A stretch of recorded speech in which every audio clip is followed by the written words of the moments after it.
ਵਾਹਿਗੁਰੂ ਜੀ ਕਾ ਖਾਲਸਾ, ਵਾਹਿਗੁਰੂ ਜੀ ਕੀ ਫਤਿਹ। ਟੀਵੀ 84 ਦੇ ਸਾਰੇ ਦਰਸ਼ਕ ਤੇ ਸਰੋਤੇ ਜਿਹੜੇ ਇਸ ਵਕਤ ਸਾਡੇ ਨਾਲ ਨਾਰਥ ਅਮਰੀਕਾ ਦੇ ਵਿੱਚੋਂ ਜੁੜੇ ਆ ਜਾਂ ਫਿਰ ਸੋਸ਼ਲ ਮੀਡੀਆ ਤੇ ਸਾਨੂੰ ਦੁਨੀਆ ਭਰ ਦੇ ਵਿੱਚ ਦੇਖ ਰਹੇ ਆ, ਮੈਂ ਅਮਰਵੀਰ ਸਿੰਘ ਆਪ ਸਭ ਦਾ ਟੀਵੀ 84 ਦੇ ਫਾਲਟ ਲਾਈਨਸ ਪ੍ਰੋਗਰਾਮ ਦੇ ਵਿੱਚ ਤਹਿ ਦਿਲੋਂ ਸਵਾਗਤ ਕਰਦਾ। ਵੀਰਜ਼, ਅੱਜ ਅਸੀਂ ਜਿੱਥੇ 2024 ਵਰੇ ਨੂੰ ਅਲਵਿਦਾ ਕਹਿ ਰਹੇ ਹਾਂ ਤੇ ਨਵੇਂ ਵਰੇ ਦੀ ਆਮਦ ਦੇ ਉੱਤੇ ਵਿਚਾਰ ਚਰਚਾ ਕਰਨ ਜਾ ਰਹੇ ਹਾਂ, ਸੋ ਅੱਜ ਦੇ ਇਸ ਸ਼ੋਅ ਦੇ ਵਿੱਚ ਅਸੀਂ ਜਿਹੜਾ ਇਹ ਵਰਾ 2024 ਐਂਡ ਹੋ ਰਿਹਾ ਆ, ਇਹਦੇ ਤੇ ਵਿਚਾਰ ਚਰਚਾ ਕਰਾਂਗੇ ਵੀ ਇਸ ਦੀਆਂ 2024 ਵਰੇ ਦੇ ਵਿੱਚ ਜਿਹੜੀਆਂ ਅਹਿਮ ਡਿਵੈਲਪਮੈਂਟਸ ਹੋਈਆਂ ਨੇ ਸਿੱਖ ਨਜ਼ਰੀਏ ਤੋਂ, ਉਹਨਾਂ ਤੇ ਨਜ਼ਰਸਾਨੀ ਕੀਤੀ ਜਾਵੇ, ਦੇਖਿਆ ਜਾਵੇ, ਸਮਝਿਆ ਜਾਵੇ ਵੀ ਇਹ ਵਰਾ ਸਿੱਖ ਨਜ਼ਰੀਏ ਤੋਂ ਕਿਵੇਂ ਦਾ ਰਿਹਾ। ਜਿਹੜੀ ਸਿਆਸਤ ਹੈਗੀ ਆ, ਖਾਸ ਤੌਰ ਤੇ ਜਦੋਂ ਅਸੀਂ ਅਹਿਮ ਡਿਵੈਲਪਮੈਂਟਸ ਦੇਖਦੇ ਹਾਂ, ਜਿਵੇਂ ਭਾਰਤ ਸਰਕਾਰ ਦਾ ਫੋਕਸ ਡਾਇਸਪੋਰਾ ਸਿੱਖਾਂ ਦੇ ਉੱਤੇ ਰਿਹਾ ਆ, ਟ੍ਰਾਂਸਨੈਸ਼ਨਲ ਰਿਪਰੈਸ਼ਨ ਨੂੰ ਜਿਸ ਤਰੀਕੇ ਨਾਲ ਐਗਜ਼ੀਕਿਊਟ ਕੀਤਾ ਗਿਆ, ਤੇ ਬਾਹਰਲੇ ਮੁਲਕਾਂ ਦੇ ਵਿੱਚ ਵੈਸਟਰਨ ਨੇਸ਼ਨਸ ਦੇ ਵਿੱਚ ਖਾਸ ਤੌਰ ਤੇ ਜਦੋਂ ਅਸੀਂ ਫਾਈਵ ਆਈਜ਼ ਨੇਸ਼ਨਸ ਦੀ ਗੱਲ ਕਰਦੇ ਹਾਂ, ਉਹਨਾਂ ਨੇ ਜਿਵੇਂ ਉਹਨਾਂ ਦੇ ਮੀਡੀਆ ਦੇ ਵਿੱਚ ਹੋਵੇ ਜਾਂ ਸਰਕਾਰੀ ਲੈਵਲ ਤੇ ਹੋਵੇ, ਕਿਵੇਂ ਭਾਰਤ ਦਾ ਜਿਹੜਾ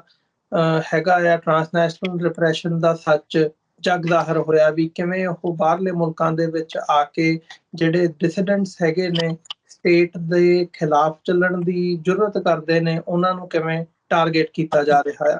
ਉੱਥੇ ਨਾਲ ਹੀ ਨਾਲ ਹੋਰ ਜਿਹੜੇ ਪਹਿਲੂ ਹੈਗੇ ਆ, ਭਾਰਤ ਦੀ ਫੋਰਨ ਪਾਲਿਸੀ ਇਹਦੇ ਨਾਲ ਕਿਵੇਂ ਚੇਂਜ ਹੋਈ ਹੈ, ਜਾਂ ਸਿੱਖਾਂ ਦੇ ਲਈ ਇਹ ਬੜਾ ਕਿਵੇਂ ਦਾ ਰਿਹਾ ਹੈ, ਇਸ ਦੇ ਉੱਤੇ ਅਸੀਂ ਵਿਚਾਰ ਚਰਚਾ ਕਰਨ ਜਾ ਰਹੇ ਹਾਂ। ਤੇ ਮੇਰੇ ਨਾਲ ਸਾਡੇ ਟੀਵੀ 84 ਦੇ ਕੋਰਸਪੋਂਡੈਂਟ ਟੋਰਾਂਟੋ ਤੋਂ ਇਸ ਵਕਤ ਜੁੜੇ ਹੋਏ ਆ ਸਰਦਾਰ ਸੁਖਵਿੰਦਰ ਸਿੰਘ। ਆਓ ਉਹਨਾਂ ਨਾਲ ਮਿਲ ਕੇ ਅੱਜ ਦੇ ਪ੍ਰੋਗਰਾਮ ਦੀ ਸ਼ੁਰੂਆਤ ਕਰਦੇ ਹਾਂ। ਸੁਖਵਿੰਦਰ ਸਿੰਘ ਜੀ, ਸਵਾਗਤ ਹੈ ਤੁਹਾਡਾ। ਵਾਹਿਗੁਰੂ ਜੀ ਕਾ ਖਾਲਸਾ, ਵਾਹਿਗੁਰੂ ਜੀ ਕੀ ਫਤਿਹ ਜੀ। ਵਾਹਿਗੁਰੂ ਜੀ ਕਾ ਖਾਲਸਾ, ਵਾਹਿਗੁਰੂ ਜੀ ਕੀ ਫਤਿਹ ਜੀ। ਸੁਖਵਿੰਦਰ ਸਿੰਘ ਜੀ, ਸ਼ੁਰੂਆਤ ਕਰੀਏ। ਪਹਿਲਾਂ ਮੈਂ ਬਰੀਫਲੀ ਥੋੜਾ ਜਿਹਾ ਜਾਣਨਾ ਚਾਹੂੰਗਾ ਤੁਹਾਡੇ ਕੋਲੋਂ ਕਿ ਕਿਵੇਂ ਦੇਖਿਆ ਤੁਸੀਂ ਇਸ ਵਰੇ ਨੂੰ, ਜਾਂ ਕਿਵੇਂ ਦੇਖ ਰਹੇ ਹੋ, ਕਿਉਂਕਿ ਅਸੀਂ ਸਿੱਖ ਸੰਘਰਸ਼ ਦੇ ਪਰਸਪੈਕਟਿਵ ਤੋਂ ਗੱਲ ਕਰ ਰਹੇ ਹਾਂ। ਮਤਲਬ ਜਿੱਥੇ ਅਸੀਂ 84 ਤੋਂ ਲੈ ਕੇ ਹੁਣ ਤੱਕ ਦੇ ਦੌਰ ਦੀ ਗੱਲ ਕਰਦੇ ਹਾਂ, ਉੱਥੇ ਇਹ ਵਰਾ ਕਾਫੀ ਇੰਪੋਰਟੈਂਟ ਰਿਹਾ ਆ, ਕਿਉਂਕਿ ਜਿਹੜੀ ਸਿੱਖਾਂ ਦੀ ਸਟਰਗਲ ਹੈਗੀ ਆ, ਸੋਵਰੈਨਿਟੀ ਦੀ, ਖਾਲਿਸਤਾਨ ਦੀ ਸਟਰਗਲ ਹੈ, ਇਹ ਇੰਟਰਨੈਸ਼ਨਲਾਈਜ਼ ਹੋਈ ਹੈ ਇੱਕ ਹਿਸਾਬ ਨਾਲ ਜੇ ਕਿਹਾ ਜਾਵੇ। ਸੋ ਜਿਹੜਾ ਮੀਡੀਆ ਜਿੱਥੇ ਅੱਜ ਤੋਂ ਕੁਝ ਵਰੇ ਪਹਿਲਾਂ ਮਤਲਬ ਖਬਰ ਲਵਾਉਣੀ ਇੱਕ ਬਹੁਤ ਵੱਡੀ ਗੱਲ ਮੰਨਿਆ ਜਾਂਦਾ ਸੀ, ਉੱਥੇ ਇੰਟਰਨੈਸ਼ਨਲ ਮੀਡੀਆ ਨੇ ਸਿੱਖਾਂ ਦੇ ਕੇਸ ਨੂੰ ਡਾਇਸੈਕਟ ਕੀਤਾ, ਸਿੱਖਾਂ ਦੇ ਸਟਰਗਲ ਨੂੰ ਸਮਝਣ ਦੀ ਕੋਸ਼ਿਸ਼ ਕੀਤੀ ਹੈ, ਤੇ ਸਿੱਖ ਪਰਸਪੈਕਟਿਵ ਤੋਂ ਕਿਤੇ ਨਾ ਕਿਤੇ ਉਹਨੂੰ ਪੇਸ਼ ਕਰਨ ਦੀ ਜਿਹੜੀ ਹੈ ਉਹ ਸਾਡੇ ਸਾਹਮਣੇ ਆਈ ਹੈ। ਜਿੱਥੇ ਪਹਿਲਾਂ ਸਿੱਖ ਸਟਰਗਲ ਨੂੰ ਅੱਤਵਾਦ ਨਾਲ, ਟੈਰਰਿਜ਼ਮ ਦੇ ਨਾਲ ਇੰਡੀਆ ਵੱਲੋਂ ਜੋੜਿਆ ਜਾਂਦਾ ਸੀ, ਤੇ ਕਿਤੇ ਨਾ ਕਿਤੇ ਇੰਟਰਨੈਸ਼ਨਲ ਕਮਿਊਨਿਟੀ ਵੀ ਉਸ ਦਾ ਪ੍ਰਭਾਵ ਕਬੂਲਦੀ ਸੀ। ਇਸ ਵਰੇ ਦੇ ਵਿੱਚ ਉਹ ਨੈਰੇਟਿਵ ਸਾਰਾ ਜਿਹੜਾ ਆ ਉਹ ਬਦਲ ਕੇ ਸਾਡੇ ਸਾਹਮਣੇ ਆਇਆ। ਸਿੱਖਾਂ ਨੂੰ ਸਿੱਖ ਹੋਣ ਦੇ ਨਾਤੇ, ਇੱਕ ਐਕਟਿਵਿਸਟ ਹੋਣ ਦੇ ਨਾਤੇ ਜਿਹੜੀ ਸਮਝ ਹੈ ਉਹ ਅਸੀਂ ਇੰਟਰਨੈਸ਼ਨਲੀ ਦੇਖ ਰਹੇ ਹਾਂ। ਸੋ ਓਵਰਆਲ ਕਿਵੇਂ ਦੇਖ ਰਹੇ ਹੋ ਜਿਹੜਾ ਇਹ 2024 ਦਾ ਵਰਾ ਅਸੀਂ ਜਿਹਨੂੰ ਅਲਵਿਦਾ ਕਹਿ ਰਹੇ ਹਾਂ? ਬਿਲਕੁਲ ਸਰਦਾਰ ਅਮਰਵੀਰ ਸਿੰਘ ਜੀ, ਜਿਵੇਂ ਤੁਸੀਂ ਕਿਹਾ ਵੀ 2024 ਦਾ ਇਹ ਜਿਹੜਾ ਵਰਾ ਆ, ਇਹ ਆਪਣਾ ਸਫ਼ਰ ਪੂਰਾ ਕਰਦਾ ਹੋਇਆ ਜਿਹੜੀਆਂ ਘੜੀਆਂ ਨੇ ਉਹ ਅੱਗੇ ਵਧ ਰਹੀਆਂ ਨੇ, ਤੇ ਅਸੀਂ ਆਪਣੇ ਦਰਸ਼ਕਾਂ ਨੂੰ ਵੀ ਨਵੇਂ ਸਾਲ ਦੀਆਂ ਮੁਬਾਰਕਾਂ ਵੀ ਦਿੰਦੇ ਹਾਂ। ਜਿਹੜਾ ਅੰਗਰੇਜ਼ੀ ਵਰਾ ਆ ਨਵਾਂ ਸ਼ੁਰੂ ਹੋਣ ਜਾ ਰਿਹਾ 2025, ਤੇ ਅਰਦਾਸ ਵੀ ਕਰਦੇ ਹਾਂ ਸੱਚੇ ਪਾਤਸ਼ਾਹ ਦੇ ਚਰਨਾਂ 'ਚ ਕਿ ਸਿੱਖ ਕੌਮ ਦੇ ਵਿਹੜੇ ਦੇ ਵਿੱਚ ਜਿਹੜਾ ਇਹ ਵਰਾ ਆ, ਇਹ ਨਵੀਆਂ ਖੁਸ਼ੀਆਂ, ਨਵੀਆਂ ਉਮੰਗਾਂ ਜਿਹੜੀਆਂ ਆ ਉਹ ਲੈ ਕੇ ਆਵੇ। ਤੇ ਉਹਦੇ ਲਈ ਇਹ ਬੜਾ ਜ਼ਰੂਰੀ ਹੁੰਦਾ ਆ ਕਿ ਜਦੋਂ ਤੁਸੀਂ ਜਿਹੜੀਆਂ ਨਵੀਆਂ ਖੁਸ਼ੀਆਂ ਸਿੱਖ ਕੌਮ ਹਾਸਲ ਕਰਨਾ ਚਾਹੁੰਦੀ ਆ ਅਗਲੇ ਵਰੇ 'ਚ, ਤਾਂ ਉਹਦੇ ਲਈ ਤੁਸੀਂ ਆਪਣੇ ਪਿਛਲੇ ਸਮੇਂ ਦਾ ਐਨਾਲਿਸਿਸ, ਉਹਦੀ ਘੋਖ ਜ਼ਰੂਰ ਕਰੋ। ਤਾਂ ਜਿਹੜਾ ਸਾਡਾ ਅੱਜ ਦਾ ਇਹ ਪ੍ਰੋਗਰਾਮ ਆ, ਅਸੀਂ ਇਹਦੇ ਵਿੱਚ ਜਿਹੜੇ ਟੀਵੀ 84 ਦੇ ਨਾਲ ਪੂਰੇ ਸਾਲ ਦੇ ਵਿੱਚ ਦਰਸ਼ਕ ਜੁੜੇ ਹੋਏ ਆ, ਮਤਲਬ ਮਿਲੀਅਨਸ ਦਾ ਅੰਕੜਾ ਆ ਜਿਹੜੀਆਂ ਹਿੱਟਸ ਟੀਵੀ 84 ਦੀਆਂ ਵੀਡੀਓਜ਼ ਦੇ ਉੱਤੇ ਇਸ ਸਾਲ ਦੇ ਵਿੱਚ ਵੱਜੀਆਂ ਨੇ। ਤੇ ਉਹਨਾਂ ਸਾਰੀਆਂ ਵੀਡੀਓਜ਼ ਦੇ ਰਾਹੀਂ ਜਿਹੜੇ ਦਰਸ਼ਕ ਆ, ਉਹਨਾਂ ਨੇ ਜਿਹੜਾ ਸਿੱਖ ਨਜ਼ਰੀਆ ਆ ਜਾਂ ਫਿਰ ਜਿਹੜੀ ਜਸਟਿਸ ਦੀ ਗੱਲ ਆ, ਹੱਕ ਸੱਚ ਦੀ ਗੱਲ ਆ, ਉਹਨੂੰ ਸੁਣਿਆ, ਦੇਖਿਆ ਆ ਜੀ। ਤੇ ਅਸੀਂ ਇਸ ਪ੍ਰੋਗਰਾਮ ਦੇ ਵਿੱਚ ਕੋਸ਼ਿਸ਼ ਕਰਾਂਗੇ ਕਿ ਜਿਹੜਾ ਉਹ ਸਾਰੇ ਵਰੇ ਦੇ ਵਿੱਚ ਵਾਪਰੀਆਂ ਘਟਨਾਵਾਂ ਨੇ, ਉਹਨਾਂ ਦਾ ਇੱਕ ਨਿਚੋੜ ਜਿਹਾ ਆ, ਇੱਕ ਐਨਾਲਿਸਿਸ ਆ, ਉਹ ਅਸੀਂ ਦਰਸ਼ਕਾਂ ਅੱਗੇ ਰੱਖ ਸਕੀਏ। ਤੇ ਅਗਲੇ ਵਰੇ ਦੇ ਲਈ ਜਿਹੜਾ ਇੱਕ ਮੈਸੇਜ ਆ ਵੀ ਕਿਹੋ ਜਿਹੇ ਪ੍ਰੋਗਰਾਮ, ਕਿਹੋ ਜਿਹੀ ਰਣਨੀਤੀ ਉਲੀਕੀ ਜਾਵੇ ਜਿਹਦੇ ਨਾਲ ਜਿਹੜਾ ਅਗਲਾ ਵਰ੍ਹਾ ਆ ਉਹਦੇ 'ਚ ਪ੍ਰਾਪਤੀਆਂ ਵੱਧ ਕੀਤੀਆਂ ਜਾ ਸਕਣ, ਕਿ ਉਹ ਵੀ ਅਸੀਂ ਇੱਕ ਮੈਸੇਜ ਕਨਵੇ ਕਰ ਸਕੀਏ। ਤੇ ਜਿਵੇਂ ਤੁਸੀਂ ਗੱਲ ਸ਼ੁਰੂ ਕੀਤੀ ਆ ਕਿ ਇਸ ਵਰ੍ਹੇ ਦੇ ਵਿੱਚ ਜਿਹੜੀ ਸਿੱਖ ਮੂਵਮੈਂਟ ਆ, ਸਿੱਖ ਸੋਵਰੈਨਿਟੀ ਦੀ ਮੂਵਮੈਂਟ ਆ, ਉਹ ਇੰਟਰਨੈਸ਼ਨਲਾਈਜ਼ ਹੋਈ ਆ। ਮੈਨੂੰ ਲੱਗਦਾ ਕਿ ਇਹ ਸਭ ਤੋਂ ਵੱਡੀ ਪ੍ਰਾਪਤੀ ਆ। ਤੁਸੀਂ ਦੇਖੋ ਵੀ ਜਦੋਂ ਪਿਛਲੇ ਵਰ੍ਹੇ ਭਾਈ ਹਰਦੀਪ ਸਿੰਘ ਨਿੱਜਰ ਦੀ ਸ਼ਹਾਦਤ ਹੋਈ 2023 ਦੇ ਵਿੱਚ,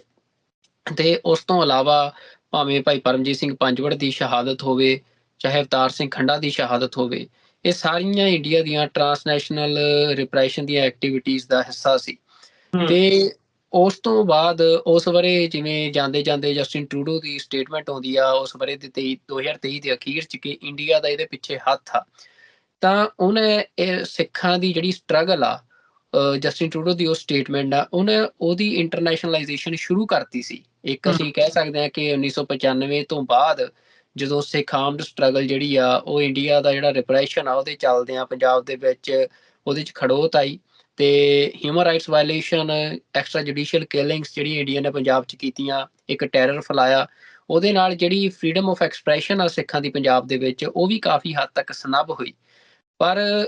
ਉਸ ਤੋਂ ਬਾਅਦ ਮਤਲਬ ਇੰਡੀਆ ਨੇ ਇੱਕ ਨੈਰੇਟਿਵ ਵੀ ਪੂਰੀ ਦੁਨੀਆ ਦੇ ਵਿੱਚ ਇਹ ਐਸਟੈਬਲਿਸ਼ ਕੀਤਾ ਕਿ ਸਿੱਖਾਂ ਨੂੰ as a criminal, as a terrorist ਜਿਹੜਾ ਆ ਸਾਰੀ ਸਿੱਖ ਮੂਵਮੈਂਟ ਨੂੰ ਪੋਰਟਰੇ ਕਰਨਾ, ਖਾਸ ਤੌਰ ਤੇ ਜਿਹੜਾ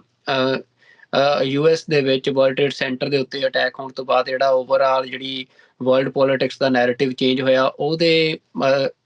ਕੜਾਵੇ ਦੇ ਵਿੱਚ ਇੰਡੀਆ ਨੇ ਜਿਹੜਾ ਆਪਣੇ ਨੈਰੇਟਿਵ ਨੂੰ ਬਹੁਤ ਜ਼ਿਆਦਾ ਪੁਸ਼ ਕੀਤਾ। ਤੇ ਉਹ ਸਾਰਾ ਸਮਾਂ ਲੰਘਿਆ ਤੇ ਭਾਈ ਹਰਦੀਪ ਸਿੰਘ ਨਿੱਜਰ ਦੀ ਸ਼ਹਾਦਤ ਤੋਂ ਬਾਅਦ ਜਸਟਿਨ ਟਰੂਡੋ ਦੀ ਸਟੇਟਮੈਂਟ ਦੇ ਨਾਲ ਮੁੜ ਫੇਰ ਜਿਹੜੀ ਸਿੱਖ ਸਟਰਗਲ ਆ ਉਹ ਇੰਟਰਨੈਸ਼ਨਲ ਕਮਿਊਨਿਟੀ ਦੀਆਂ ਟਾਕਸ ਦਾ ਹਿੱਸਾ ਬਣੀ। ਤੇ ਉਸ ਤੋਂ ਬਾਅਦ ਇਹ ਉਡੀਕ ਸੀ ਕਿ ਅਗਲੇ ਵਰ੍ਹੇ 'ਚ, ਕਿਉਂਕਿ ਕਈ ਵਾਰ ਹੁੰਦਾ ਵੀ ਜਿਵੇਂ ਅਸੀਂ ਜਾਣਦੇ ਹਾਂ ਉਹ ਸਟੇਟਮੈਂਟ ਆਈ, ਸਿੱਖਾਂ ਨੂੰ ਇਹ ਸੀ ਕਿ ਹੋ ਸਕਦਾ ਕਿ US, ਕੈਨੇਡਾ ਇਹਨਾਂ ਦੀ ਫੋਰਨ ਪਾਲਿਸੀ ਇੰਡੀਆ ਦੇ ਉੱਤੇ ਬਹੁਤ ਜ਼ਿਆਦਾ ਡਿਪੈਂਡੈਂਟ ਆ, ਖਾਸ ਤੌਰ ਤੇ ਸਾਊਥ ਚਾਈਨਾ ਸੀ ਦੇ ਵਿੱਚ, ਇੰਡੋ ਪੈਸੀਫਿਕ ਦੇ ਵਿੱਚ, ਤੇ ਉਹਦੇ ਕਰਕੇ ਇਸ ਮਾਮਲੇ ਨੂੰ ਠੰਡੇ ਵਾਸਤੇ 'ਚ ਪਾਇਆ ਜਾ ਸਕਦਾ। ਪਰ ਅਸੀਂ ਇਹ ਕਹਿ ਸਕਦੇ ਹਾਂ ਕਿ ਜਸਟਿਨ ਟਰੂਡੋ ਦੀ ਗਵਰਨਮੈਂਟ ਜਿਹੜੀ ਆ ਉਸ ਦੀ ਤਾਰੀਫ ਕਰਨੀ ਬਣਦੀ ਹੈ ਸਾਰੇ ਮਾਮਲੇ ਦੇ ਵਿੱਚ, ਕਿ ਉਹਨਾਂ ਨੇ ਜਿਹੜਾ ਮਤਲਬ ਇੰਡੀਆ ਦਾ ਜਿਹੜਾ ਹੱਥ ਸੀ ਕੈਨੇਡਾ ਦੀ ਸੋਵਰੈਨਿਟੀ ਤੇ ਅਟੈਕ ਦੇ ਵਿੱਚ, ਸਿੱਖ ਲੀਡਰ ਦੀ ਕਿਲਿੰਗ ਦੇ ਵਿੱਚ, ਤੇ US ਨੇ ਵੀ ਉਹ ਸਾਰੇ ਕੇਸ ਨੂੰ, ਜਿਹੜਾ ਭਾਈ ਗੁਰਪਤਵੰਤ ਸਿੰਘ ਪੰਨੂ ਦੇ ਮਰਡਰ ਪਲੋਟ ਦਾ ਕੇਸ ਸੀ, ਉਹਨੂੰ ਪਰਸਿਊ ਕੀਤਾ ਤੇ ਉਹਦੇ ਵਿੱਚ ਐਵੀਡੈਂਸ ਕਲੈਕਸ਼ਨ ਕੀਤੀ, ਤੇ ਸਾਰੇ ਐਵੀਡੈਂਸ ਇੰਡੀਆ ਦੇ ਸਾਹਮਣੇ ਵੀ ਤੇ ਹੁਣ ਦੁਨੀਆ ਦੇ ਸਾਹਮਣੇ ਵੀ ਰੱਖੇ ਆ। ਤੇ ਇਸ ਕਰਕੇ ਜਿਹੜਾ ਇਹ ਸਾਰਾ 2024 ਦਾ ਵਰ੍ਹਾ ਸੀ, ਜਿਹੜਾ ਸਿੱਖਾਂ ਦਾ ਉਹ ਤੋਖਲਾ ਸੀ ਕਿ ਹੋ ਸਕਦਾ ਕਿ ਇਹ ਮਾਮਲਾ ਠੰਡੇ ਵਾਸਤੇ 'ਚ ਪੈ ਜੇ, ਉਹ ਨਹੀਂ ਪਿਆ। ਪਹਿਲੀ ਤਾਂ ਜਿਹੜੀ ਪੋਜ਼ਿਟਿਵ ਗੱਲ ਆ ਉਹ ਇਹ ਆ ਕਿ ਉਹ ਤੋਂ ਬਾਅਦ ਜੇ ਅਸੀਂ ਇਹ ਸਾਰੇ ਵਰ੍ਹੇ ਨੂੰ ਅਮਰਵੀਰ ਸਿੰਘ ਜੀ ਦੇਖੀਏ, ਮਤਲਬ ਮੈਂ ਜਦੋਂ ਇਹਦੀ ਰਿਸਰਚ ਕਰ ਰਿਹਾ ਸੀ, ਮਤਲਬ ਹੁਣ ਤੁਸੀਂ ਸਾਲ ਦੇ ਅਖੀਰ 'ਚ ਸਾਰੀਆਂ ਨਿਊਜ਼ ਸਟੋਰੀਜ਼ ਨੂੰ ਦੇਖਦੇ ਹੋ ਕਿ ਕੀ ਚੱਲਿਆ, ਮਤਲਬ ਕੋਈ ਵੀ ਇੱਕ ਮਹੀਨਾ ਇਹੋ ਜਿਹਾ ਨਹੀਂ 2024 ਦਾ ਜਦੋਂ ਜਿਹੜਾ ਇੰਟਰਨੈਸ਼ਨਲ ਮੀਡੀਆ ਆ, ਮਤਲਬ ਅਸੀਂ ਕੋਈ ਐਵੇਂ ਨਹੀਂ ਗੱਲ ਕਹਿ ਰਹੇ ਕਿ ਕੋਈ ਕਿਸੇ ਇੱਕ ਰੀਜਨਲ ਮੀਡੀਆ ਦੀ ਗੱਲ ਆ, ਇੰਟਰਨੈਸ਼ਨਲ ਮੀਡੀਆ ਜਿਹੜਾ UK, USA, ਕੈਨੇਡਾ, ਆਸਟ੍ਰੇਲੀਆ, ਮਤਲਬ ਇਹਨਾਂ ਦੇ ਜਿਹੜੇ ਸਾਰੇ ਮਤਲਬ ਨੈਸ਼ਨਲ ਬ੍ਰੋਡਕਾਸਟਰ ਨੇ ਜਿਹੜੇ, ਉਹਨਾਂ ਸਾਰਿਆਂ ਦੇ ਵਿੱਚ ਮਤਲਬ ਹਰ ਹਫ਼ਤੇ ਕੋਈ ਵੱਡੀ ਸਿੱਖ ਸਟੋਰੀ ਜਿਹੜੀ ਆ ਪਬਲਿਸ਼ ਹੁੰਦੀ ਸੀ, ਜਿਹਦੇ ਵਿੱਚ ਸਿੱਖ ਮੂਵਮੈਂਟ ਦੀ ਗੱਲ ਹੁੰਦੀ ਸੀ, ਸਿੱਖ ਸੋਵਰੈਨਿਟੀ ਦੇ ਕੇਸ ਦੀ ਗੱਲ ਹੁੰਦੀ ਸੀ, ਤੇ ਨਾਲ ਹੀ ਇੰਡੀਆ ਦਾ ਜਿਹੜਾ ਰੋਗ ਸਟੇਟ ਦਾ ਚਿਹਰਾ ਆ ਉਹਨੂੰ ਵੀ ਉਹਦੇ ਪਾਜ ਅਗੇੜੇ ਜਾਂਦੇ ਸੀ। ਮਤਲਬ ਸਾਰੇ ਸਾਲ ਇਸੇ ਤਰੀਕੇ ਦੇ ਨਾਲ ਚੱਲਦਾ ਰਿਹਾ। ਉਹ ਮਤਲਬ ਇਸ ਸਾਲ ਦੀ ਸ਼ੁਰੂਆਤ ਦੇ ਵਿੱਚ ਜਿਹੜਾ ਇੰਡੀਆ ਨੂੰ ਸਭ ਤੋਂ ਵੱਡਾ ਸੈਟਬੈਕ ਲੱਗਿਆ, ਚੜ੍ਹਦੇ ਮਹੀਨੇ ਹੀ ਲੱਗਿਆ, ਜਦੋਂ 26 ਜਨਵਰੀ ਦਾ ਪ੍ਰੋਗਰਾਮ ਸੀ ਇੰਡੀਆ ਦਾ ਰਿਪਬਲਿਕ ਡੇ ਪਰੇਡ ਦਾ। ਮਤਲਬ ਮੋਦੀ ਨੇ ਆਪ ਮਿਹਨਤ ਤਰਲਾ ਕੀਤਾ ਸੀ ਜੋ ਬਾਈਡਨ ਦਾ, ਆਪ ਨਿੱਜੀ ਤੌਰ ਤੇ ਸੱਦਾ ਦਿੱਤਾ ਸੀ ਜੋ ਬਾਈਡਨ ਨੂੰ G20 ਜਦੋਂ ਇੰਡੀਆ ਦੇ ਵਿੱਚ ਹੋਇਆ ਸੀ ਉਹਦੇ 'ਚ ਕਿ ਤੁਸੀਂ ਸਾਡੇ ਇੱਥੇ ਰਿਪਬਲਿਕ ਡੇ ਪਰੇਡ ਤੇ ਆਇਓ, ਪਰ ਉਸ ਇਨਵੀਟੇਸ਼ਨ ਨੂੰ ਜੋ ਬਾਈਡਨ ਨੇ ਨਕਾਰਿਆ। ਤੇ ਜੋ ਬਾਈਡਨ ਦੀ ਸਟੇਟਮੈਂਟ ਤੋਂ ਇਲਾਵਾ ਜਿਹੜਾ ਸਾਰਾ ਇੰਟਰਨੈਸ਼ਨਲ ਮੀਡੀਆ ਦਾ ਨੈਰੇਟਿਵ ਸੀ ਉਹ ਇਸ ਗੱਲ ਨੂੰ ਕਲੀਅਰ ਕੱਟ ਕਰਦਾ ਸੀ, ਕਿਉਂਕਿ ਇੰਡੀਆ ਨੇ US ਤੇ ਕੈਨੇਡਾ ਦੀ ਸੋਵਰੈਨਿਟੀ ਤੇ ਅਟੈਕ ਕੀਤਾ, US ਸਿਟੀਜ਼ਨ ਨੂੰ ਮਰਡਰ ਕਰਨ ਦੀ ਕੋਸ਼ਿਸ਼ ਕੀਤੀ, ਤੇ ਹਾਲਾਂਕਿ ਉਦੋਂ ਤੱਕ ਐਵੀਡੈਂਸ ਸਾਰੇ ਸਾਹਮਣੇ ਨਹੀਂ ਸੀ ਆਏ ਕਿ ਇੰਡੀਆ ਦਾ ਜਿਹੜਾ ਇੱਕ ਇੰਡੀਆ ਦੀ ਸਪਾਈ ਏਜੰਸੀ ਦਾ ਮੈਂਬਰ ਆ ਉਹ ਇਹ ਸਾਰੇ ਮਾਮਲੇ ਦੇ ਵਿੱਚ ਵਿਕਾਸ ਯਾਦਵ ਜੀ ਦਾ ਨਾਮ ਬਾਅਦ ਚੋਂ ਸਾਹਮਣੇ ਆਇਆ, ਵੀ ਉਹ ਪਰ ਕਿਉਂਕਿ ਯੂਐਸ ਦੀਆਂ ਏਜੰਸੀਜ਼ ਨੂੰ ਸਾਰਾ ਕੁਝ ਪਤਾ ਸੀ ਤੇ ਇਹਦੇ ਚੱਲਦਿਆਂ ਵੀ ਸਿੱਖ ਮਸਲੇ ਕਰਕੇ ਯੂਐਸ ਦੇ ਪ੍ਰੈਜ਼ੀਡੈਂਟ ਨੇ ਇੰਡੀਆ ਦੇ ਇਨਵੀਟੇਸ਼ਨ ਨੂੰ ਡਿਨਾਈ ਕੀਤਾ ਤੇ ਇਹ ਇੱਕ ਬਹੁਤ ਵੱਡੀ ਗੱਲ ਸੀ ਵੀ ਜਿਹੜਾ ਸਿੱਖ ਮਤਲਬ ਉਹ ਇੱਕ ਅਸੀਂ ਕਹਿ ਸਕਦੇ ਹਾਂ ਕਿ 2024 ਦੇ ਵਿੱਚ ਪਹਿਲਾ ਇਹੋ ਜਿਹਾ ਵੱਡਾ ਈਵੈਂਟ ਸੀ ਜਿਹਦੇ 'ਚ ਇੰਡੀਆ ਦੀ ਫੋਰਨ ਪੋਲਿਸੀ ਤੇ ਸਿੱਖ ਫੈਕਟਰ ਨੇ ਅਸਰ ਪਾਇਆ ਤੇ ਉਸ ਤੋਂ ਬਾਅਦ ਮਤਲਬ ਜਨਵਰੀ ਮਹੀਨੇ ਦੇ ਵਿੱਚ ਹੀ ਜਿਹੜਾ ਇੱਕ ਵੱਡਾ ਰੈਫਰੈਂਡਮ ਆ ਅਮਰੀਕਾ ਦੀ ਧਰਤੀ ਦੇ ਉੱਤੇ ਹੋਇਆ ਸੈਨ ਫਰਾਂਸਿਸਕੋ ਆਈ ਥਿੰਕ ਮੈਂ ਜੇ ਗਲਤ ਨਹੀਂ ਆ ਹੋਇਆ ਪਹਿਲਾਂ ਤੇ ਫਿਰ ਸੈਕਰਾਮੈਂਟੋ ਵੀ ਹੋਇਆ। ਹਾਂਜੀ ਮਤਲਬ ਇਹ ਜਿਹੜਾ ਸੈਨ ਫਰਾਂਸਿਸਕੋ ਦੇ ਵਿੱਚ ਜਿਹੜਾ ਹੋਇਆ ਜਿਹਦੇ 'ਚ ਲੱਖਾਂ ਦੀ ਗਿਣਤੀ ਦੇ ਵਿੱਚ ਜਿਹੜੇ ਸਿੱਖ ਆ ਉਹਨਾਂ ਨੇ ਆਪਣੀ ਐਸਪੀਰੇਸ਼ਨ ਦਾ ਪ੍ਰਗਟਾਵਾ ਕੀਤਾ ਡੈਮੋਕ੍ਰੈਟਿਕ ਵੇ ਦੇ ਨਾਲ ਤੇ ਮਤਲਬ ਵੀ ਜਿੱਥੇ ਇੰਡੀਆ ਇਹ ਕੋਸ਼ਿਸ਼ ਕਰ ਰਿਹਾ ਸੀ ਵੀ ਟਰਾਂਸਨੈਸ਼ਨਲ ਰਿਪਰੈਸ਼ਨ ਦੇ ਨਾਲ ਥ੍ਰੈਟ ਪਾਇਆ ਜਾਵੇ ਕਮਿਊਨਿਟੀ ਦੇ ਵਿੱਚ ਤੇ ਉਸ ਤੋਂ ਬਾਅਦ ਕੈਨੇਡਾ ਨੇ ਅਕਤੂਬਰ ਮਹੀਨੇ ਤੱਕ ਆਉਂਦਿਆਂ ਜਿਹੜੇ ਸਾਰਾ ਕੁਝ ਨਸ਼ਰ ਕਰਤਾ ਕਿ ਕਿਵੇਂ ਕੈਨੇਡਾ ਦੇ ਵਿੱਚ ਆਮ ਸਿੱਖ ਪਬਲਿਕ ਆ ਉਹਦੇ 'ਚ ਥ੍ਰੈਟ ਪਾਉਣ ਦੇ ਲਈ ਜਿਵੇਂ ਆਗਜ਼ਨੀਆਂ ਕ੍ਰਿਮੀਨਲ ਐਕਟੀਵਿਟੀਜ਼ ਇੰਡੀਆ ਨੇ ਇੰਡਿਊਸ ਕੀਤੀਆਂ ਇਹਨਾਂ ਸੁਸਾਇਟੀਜ਼ ਦੇ ਵਿੱਚ ਵੀ ਉਹਦੇ ਬਾਵਜੂਦ ਉਹ ਇੰਡੀਆ ਦਾ ਜਿਹੜਾ ਫੀਅਰ ਟੈਕਟਿਕ ਸੀ ਉਹ ਫੇਲ ਹੋਇਆ। ਇੱਕ ਪਾਸੇ ਤਾਂ ਇੰਡੀਆ ਨੂੰ ਜੇ ਅਸੀਂ ਕਹੀਏ ਵੀ ਸਿੱਖ ਇੰਡੀਆ ਸਟਰਗਲ ਦੇ ਵਿੱਚੋਂ ਪਹਿਲੀ ਹਾਰ ਜੋ ਬਾਈਡਨ ਦਾ ਜਿਹੜਾ ਵਿਜ਼ਿਟ ਸੀ ਉਹਦੇ ਤੋਂ ਮਿਲੀ ਤੇ ਦੂਜੀ ਹਾਰ ਉਸੇ ਮਹੀਨੇ ਦੇ ਵਿੱਚ ਲੱਖਾਂ ਦੀ ਗਿਣਤੀ ਜਦੋਂ ਸੈਨ ਫਰਾਂਸਿਸਕੋ ਦੇ ਵਿੱਚ ਸਿੱਖ ਨਿਕਲੇ ਆਪਣੀ ਐਸਪੀਰੇਸ਼ਨ ਦਾ ਪ੍ਰਗਟਾਵਾ ਕਰਨ ਲਈ ਤਾਂ ਉਸ ਤੋਂ ਤੇ ਅਮਰਵੀਰ ਸਿੰਘ ਜੀ ਇਹ ਸਿਰਫ ਮਤਲਬ ਇਸੇ ਤਰੀਕੇ ਦੇ ਨਾਲ ਪੂਰਾ ਜਿਹੜਾ ਸਾਲ ਆ ਉਹਦੇ 'ਚ ਘਟਨਾਵਾਂ ਮਤਲਬ ਵਾਪਰਦੀਆਂ ਰਹੀਆਂ ਇੰਟਰਨੈਸ਼ਨਲ ਮੀਡੀਆ ਦੇ ਵਿੱਚ ਚਰਚਾ ਦਾ ਹਿੱਸਾ ਬਣੀਆਂ ਰਹੀਆਂ ਅਤੇ ਸਾਰੀਆਂ ਘਟਨਾਵਾਂ ਮਤਲਬ ਮੈਂ ਮੋਟੀ ਜੀ ਤਰਤੀਬ ਦੱਸਾਂ ਮਤਲਬ ਅੱਗੇ ਸਾਰੀ ਗੱਲਬਾਤ ਤੋਂ ਪਹਿਲਾਂ ਮੈਨੂੰ ਲੱਗਦਾ ਵੀ ਮੈਂ ਇਹ ਤਰਤੀਬ ਦੱਸ ਦਿਆਂ ਵੀ ਫਰਵਰੀ ਦੇ ਵਿੱਚ ਜਿਹੜਾ ਇੰਡੀਆ ਦੇ ਜਿਹੜੇ ਕ੍ਰਿਮੀਨਲ ਹਾਇਰ ਕੀਤੇ ਹੋਏ ਆ ਉਹਨਾਂ ਦੇ ਵੱਲੋਂ BC ਦੇ ਵਿੱਚ ਬ੍ਰਿਟਿਸ਼ ਕੋਲੰਬੀਆ ਦੇ ਵਿੱਚ ਜਿਹੜੇ ਹਰਦੀਪ ਸਿੰਘ ਨਿੱਜਰ ਦੇ ਸਾਥੀ ਸੀ ਉਹਨਾਂ ਦੇ ਘਰ ਦੇ ਉੱਤੇ ਹਮਲਾ ਕੀਤਾ ਗਿਆ ਜੀ ਉਹ ਮਤਲਬ ਸਾਰੇ ਇੰਟਰਨੈਸ਼ਨਲ ਮੀਡੀਆ ਨੇ ਉਸ ਨਿਊਜ਼ ਨੂੰ ਕਵਰ ਕੀਤਾ ਤੇ ਉਸ ਤੋਂ ਕੁਝ ਦਿਨਾਂ ਬਾਅਦ ਬਰੈਂਪਟਨ ਦੇ ਵਿੱਚ ਜਿਹੜੇ ਇੱਕ ਇਹ ਵੀ ਭਾਈ ਹਰਦੀਪ ਸਿੰਘ ਨਿੱਜਰ ਦੀ ਟੀਮ ਦਾ ਹਿੱਸਾ ਸੀ ਸਿੱਖ ਐਕਟਿਵਿਸਟ ਉਹਨਾਂ ਦੇ ਘਰ ਦੇ ਉੱਤੇ ਹਮਲਾ ਕੀਤਾ ਗਿਆ ਤੇ ਉਸ ਤੋਂ ਬਾਅਦ ਮਤਲਬ ਇੰਡੀਆ ਨੇ ਇਹ ਸਾਰੇ ਮਹੀਨੇ ਦੇ ਵਿੱਚ ਜਿੰਨੀਆਂ ਨਿਊਜ਼ ਕਵਰੇਜ ਸੀ ਜਿੱਥੇ ਇੱਕ ਪਾਸੇ ਹਮਲੇ ਹੋ ਰਹੇ ਸੀ ਨਾਲ ਇਹ ਨਿਊਜ਼ ਪਬਲਿਸ਼ ਹੋ ਰਹੀਆਂ ਸੀ ਕਿ ਇੰਡੀਆ ਜਿਹੜਾ ਆ ਉਹਦਾ ਡਾਇਰੈਕਟ ਹੱਥ ਆ ਜਿਹੜੀਆਂ ਇਹ ਕਿਲਿੰਗਸ ਹੋ ਰਹੀਆਂ ਨੇ ਫਾਇਰਿੰਗਸ ਹੋ ਰਹੀਆਂ ਨੇ ਪਰ ਇੰਡੀਆ ਪਹਿਲੇ ਦਿਨ ਤੋਂ ਹੀ ਇਹ ਗੱਲ ਡਿਨਾਈ ਕਰ ਰਿਹਾ ਸੀ ਕਿ ਸਾਨੂੰ ਕੋਈ ਐਵੀਡੈਂਸ ਨਹੀਂ ਦਿੱਤਾ ਮਤਲਬ ਇੰਡੀਆ ਨੇ ਰਿਹਾ ਪਰ ਉਹ ਤੋਂ ਬਾਅਦ ਅਸੀਂ ਜਾਣਦੇ ਹਾਂ ਕਿ ਮੈਨੂੰ ਲੱਗਦਾ ਉਹ ਸ਼ਾਇਦ ਸਪਟੈਂਬਰ ਦਾ ਮਹੀਨਾ ਸੀ ਜਦੋਂ RCMP ਨੇ ਇਹ ਗੱਲ ਜਨਤਕ ਕੀਤੀ ਆ ਮਤਲਬ ਉਹਦੇ ਨੇੜੇ ਤੇੜੇ ਦਾ ਸਮਾਂ ਸੀ ਜਦੋਂ ਡੋਵਾਲ ਦੀ ਪੇਸ਼ੀ ਹੋਈ ਆ ਕਿਸੇ ਤੀਜੇ ਮੁਲਕ ਦੇ ਵਿੱਚ US ਤੇ ਕੈਨੇਡਾ ਦੀਆਂ ਇਨਵੈਸਟੀਗੇਸ਼ਨ ਏਜੰਸੀਜ਼ ਦੇ ਸਾਹਮਣੇ ਤੇ ਸਾਰੇ ਜਿਹੜੇ ਪ੍ਰੂਵ ਆ ਉਹਦੇ ਮੂੰਹ ਤੇ ਮਾਰੇ ਗਏ ਆ ਪਰ ਮਤਲਬ ਇੰਡੀਆ ਜਿਹੜਾ ਆ ਉਹ ਬੜੀ ਬੇਸ਼ਰਮੀ ਦੇ ਨਾਲ ਹਜੇ ਵੀ ਦਬਵੀਂ ਆਵਾਜ਼ 'ਚ ਗੱਲ ਕਹਿੰਦਾ ਰਹਿੰਦਾ ਹੈ ਕਿ ਸਾਡੇ ਖਿਲਾਫ ਕੋਈ ਐਵੀਡੈਂਸ ਜਿਹੜਾ ਆ ਉਹ ਨਹੀਂ ਹੈ ਪਰ ਸਾਰੀ ਦੁਨੀਆ ਜਿਹੜੀ ਆ ਉਹਦੇ ਸਾਹਮਣੇ ਐਵੀਡੈਂਸ ਜਗਜ਼ਾਹਰ ਹੋ ਚੁੱਕੇ ਆ ਤੇ ਮਾਰਚ ਦੇ ਵਿੱਚ ਜਿਹੜਾ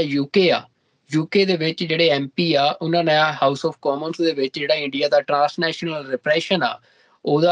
ਉਹਦੇ ਬਾਰੇ ਖਾਸ ਇੱਕ ਉੱਥੇ ਟਾਕ ਹੋਈ ਹਾਊਸ ਆਫ ਕਾਮਨਸ ਦੇ ਵਿੱਚ ਤੇ ਨਾਲ ਮਤਲਬ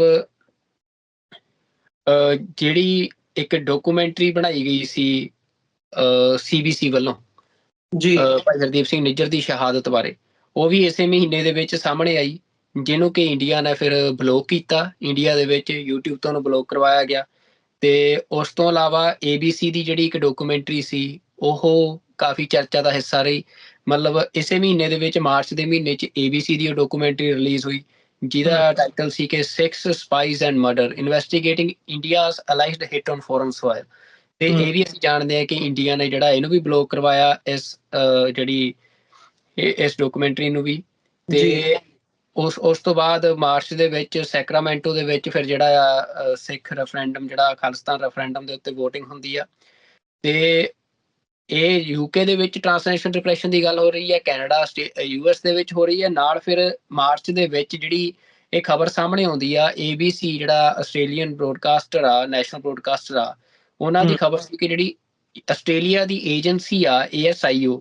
ਉਹਨਾਂ ਦੇ ਜਿਹੜੇ ਏਜੰਟਸ ਆ ਉਹ ਸਿੱਖ ਐਕਟਿਵਿਸਟ ਨੂੰ ਮਿਲ ਰਹੇ ਆ, ਕਿਉਂਕਿ ਉਹਨਾਂ ਨੂੰ ਇਹ ਇਤਲਾਹ ਮਿਲੀ ਆ ਕਿ ਜਿਹੜੇ ਸਿੱਖ ਐਕਟਿਵਿਸਟ ਆਸਟ੍ਰੇਲੀਆ ਦੇ ਵਿੱਚ ਹੈ ਉਹ ਵੀ ਜਿਹੜੇ ਇੰਡੀਆ ਦੇ ਨਿਸ਼ਾਨੇ ਤੇ ਆ। ਤੇ ਮਤਲਬ ਆਸਟ੍ਰੇਲੀਆ ਵੀ ਜਿਹੜਾ ਇੰਡੀਆ ਦੇ ਜਿਹੜੀ ਇਹ ਸਾਰੀ ਟ੍ਰਾਂਸਨੈਸ਼ਨਲ ਰਿਪਰੈਸ਼ਨ ਆ ਉਹਦਾ ਸ਼ਿਕਾਰ ਹੋਇਆ। ਤੇ ਉਸ ਤੋਂ ਬਾਅਦ ਅਪ੍ਰੈਲ ਦੇ ਵਿੱਚ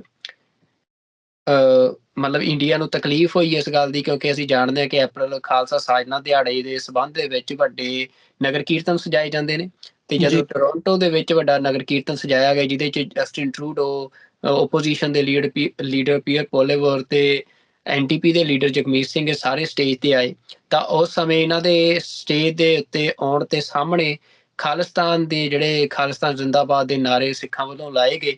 ਤੇ ਉਸ ਗੱਲ ਦੇ ਉੱਤੇ ਇੰਡੀਆ ਨੇ ਬੜਾ ਵੱਡਾ ਰੌਲਾ ਪਾਇਆ, ਬੜਾ ਪ੍ਰੋਟੈਸਟ ਜਤਾਇਆ ਕਿ Justin Trudeau Canadian prime minister ਦੇ ਸਾਹਮਣੇ ਖਾਲਿਸਤਾਨ ਦੇ ਨਾਰੇ ਲੱਗ ਰਹੇ ਸੀ ਤੇ ਉਹਨਾਂ ਨੂੰ ਨਹੀਂ ਰੋਕਿਆ ਗਿਆ, ਕਿਉਂਕਿ ਕੈਨੇਡਾ ਤਾਂ ਫਰੀडम ਆਫ ਐਕਸਪ੍ਰੈਸ਼ਨ ਦੀ ਮਤਲਬ ਇਹ ਖੜਾ ਹੀ ਹੈ ਨਾ ਵੈਲਿਊਜ਼ ਦੇ ਉੱਤੇ ਆ, ਤੇ ਇੰਡੀਆ ਵਾਲਿਆਂ ਨੂੰ ਇਹ ਗੱਲਾਂ ਮਤਲਬ ਨਹੀਂ ਪਚਦੀਆਂ। ਤੇ ਉਸ ਤੋਂ ਬਾਅਦ ਜਿਹੜਾ ਵਿਸਾਖੀ ਦਾ ਵੱਡਾ ਨਗਰ ਕੀਰਤਨ ਸਰੀ ਦੇ ਵਿੱਚ ਹੋਇਆ, ਜਿਹਦੇ ਚ ਲੱਖਾਂ ਦੀ ਗਿਣਤੀ ਚ ਲੋਕ ਸ਼ਾਮਲ ਹੋਏ, ਉਹਦੇ ਚ ਵੀ ਟ੍ਰਾਂਸਨੈਸ਼ਨਲ ਰਿਪਰੈਸ਼ਨ ਇੰਡੀਆ ਦਾ ਤੇ ਹਰਦੀਪ ਸਿੰਘ ਨਿੱਜਰ ਦੀ ਸ਼ਹਾਦਤ ਹੀ ਕੇਂਦਰ ਚ ਰਹੀ। ਤੇ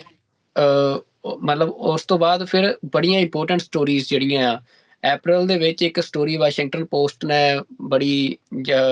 ਛਾਪੀ ਇਨਵੈਸਟੀਗੇਟਿਵ ਸਟੋਰੀ ਜਿਹਦਾ ਟਾਈਟਲ ਸੀ assassination plot on American soil reveals a darker side of Modi's India.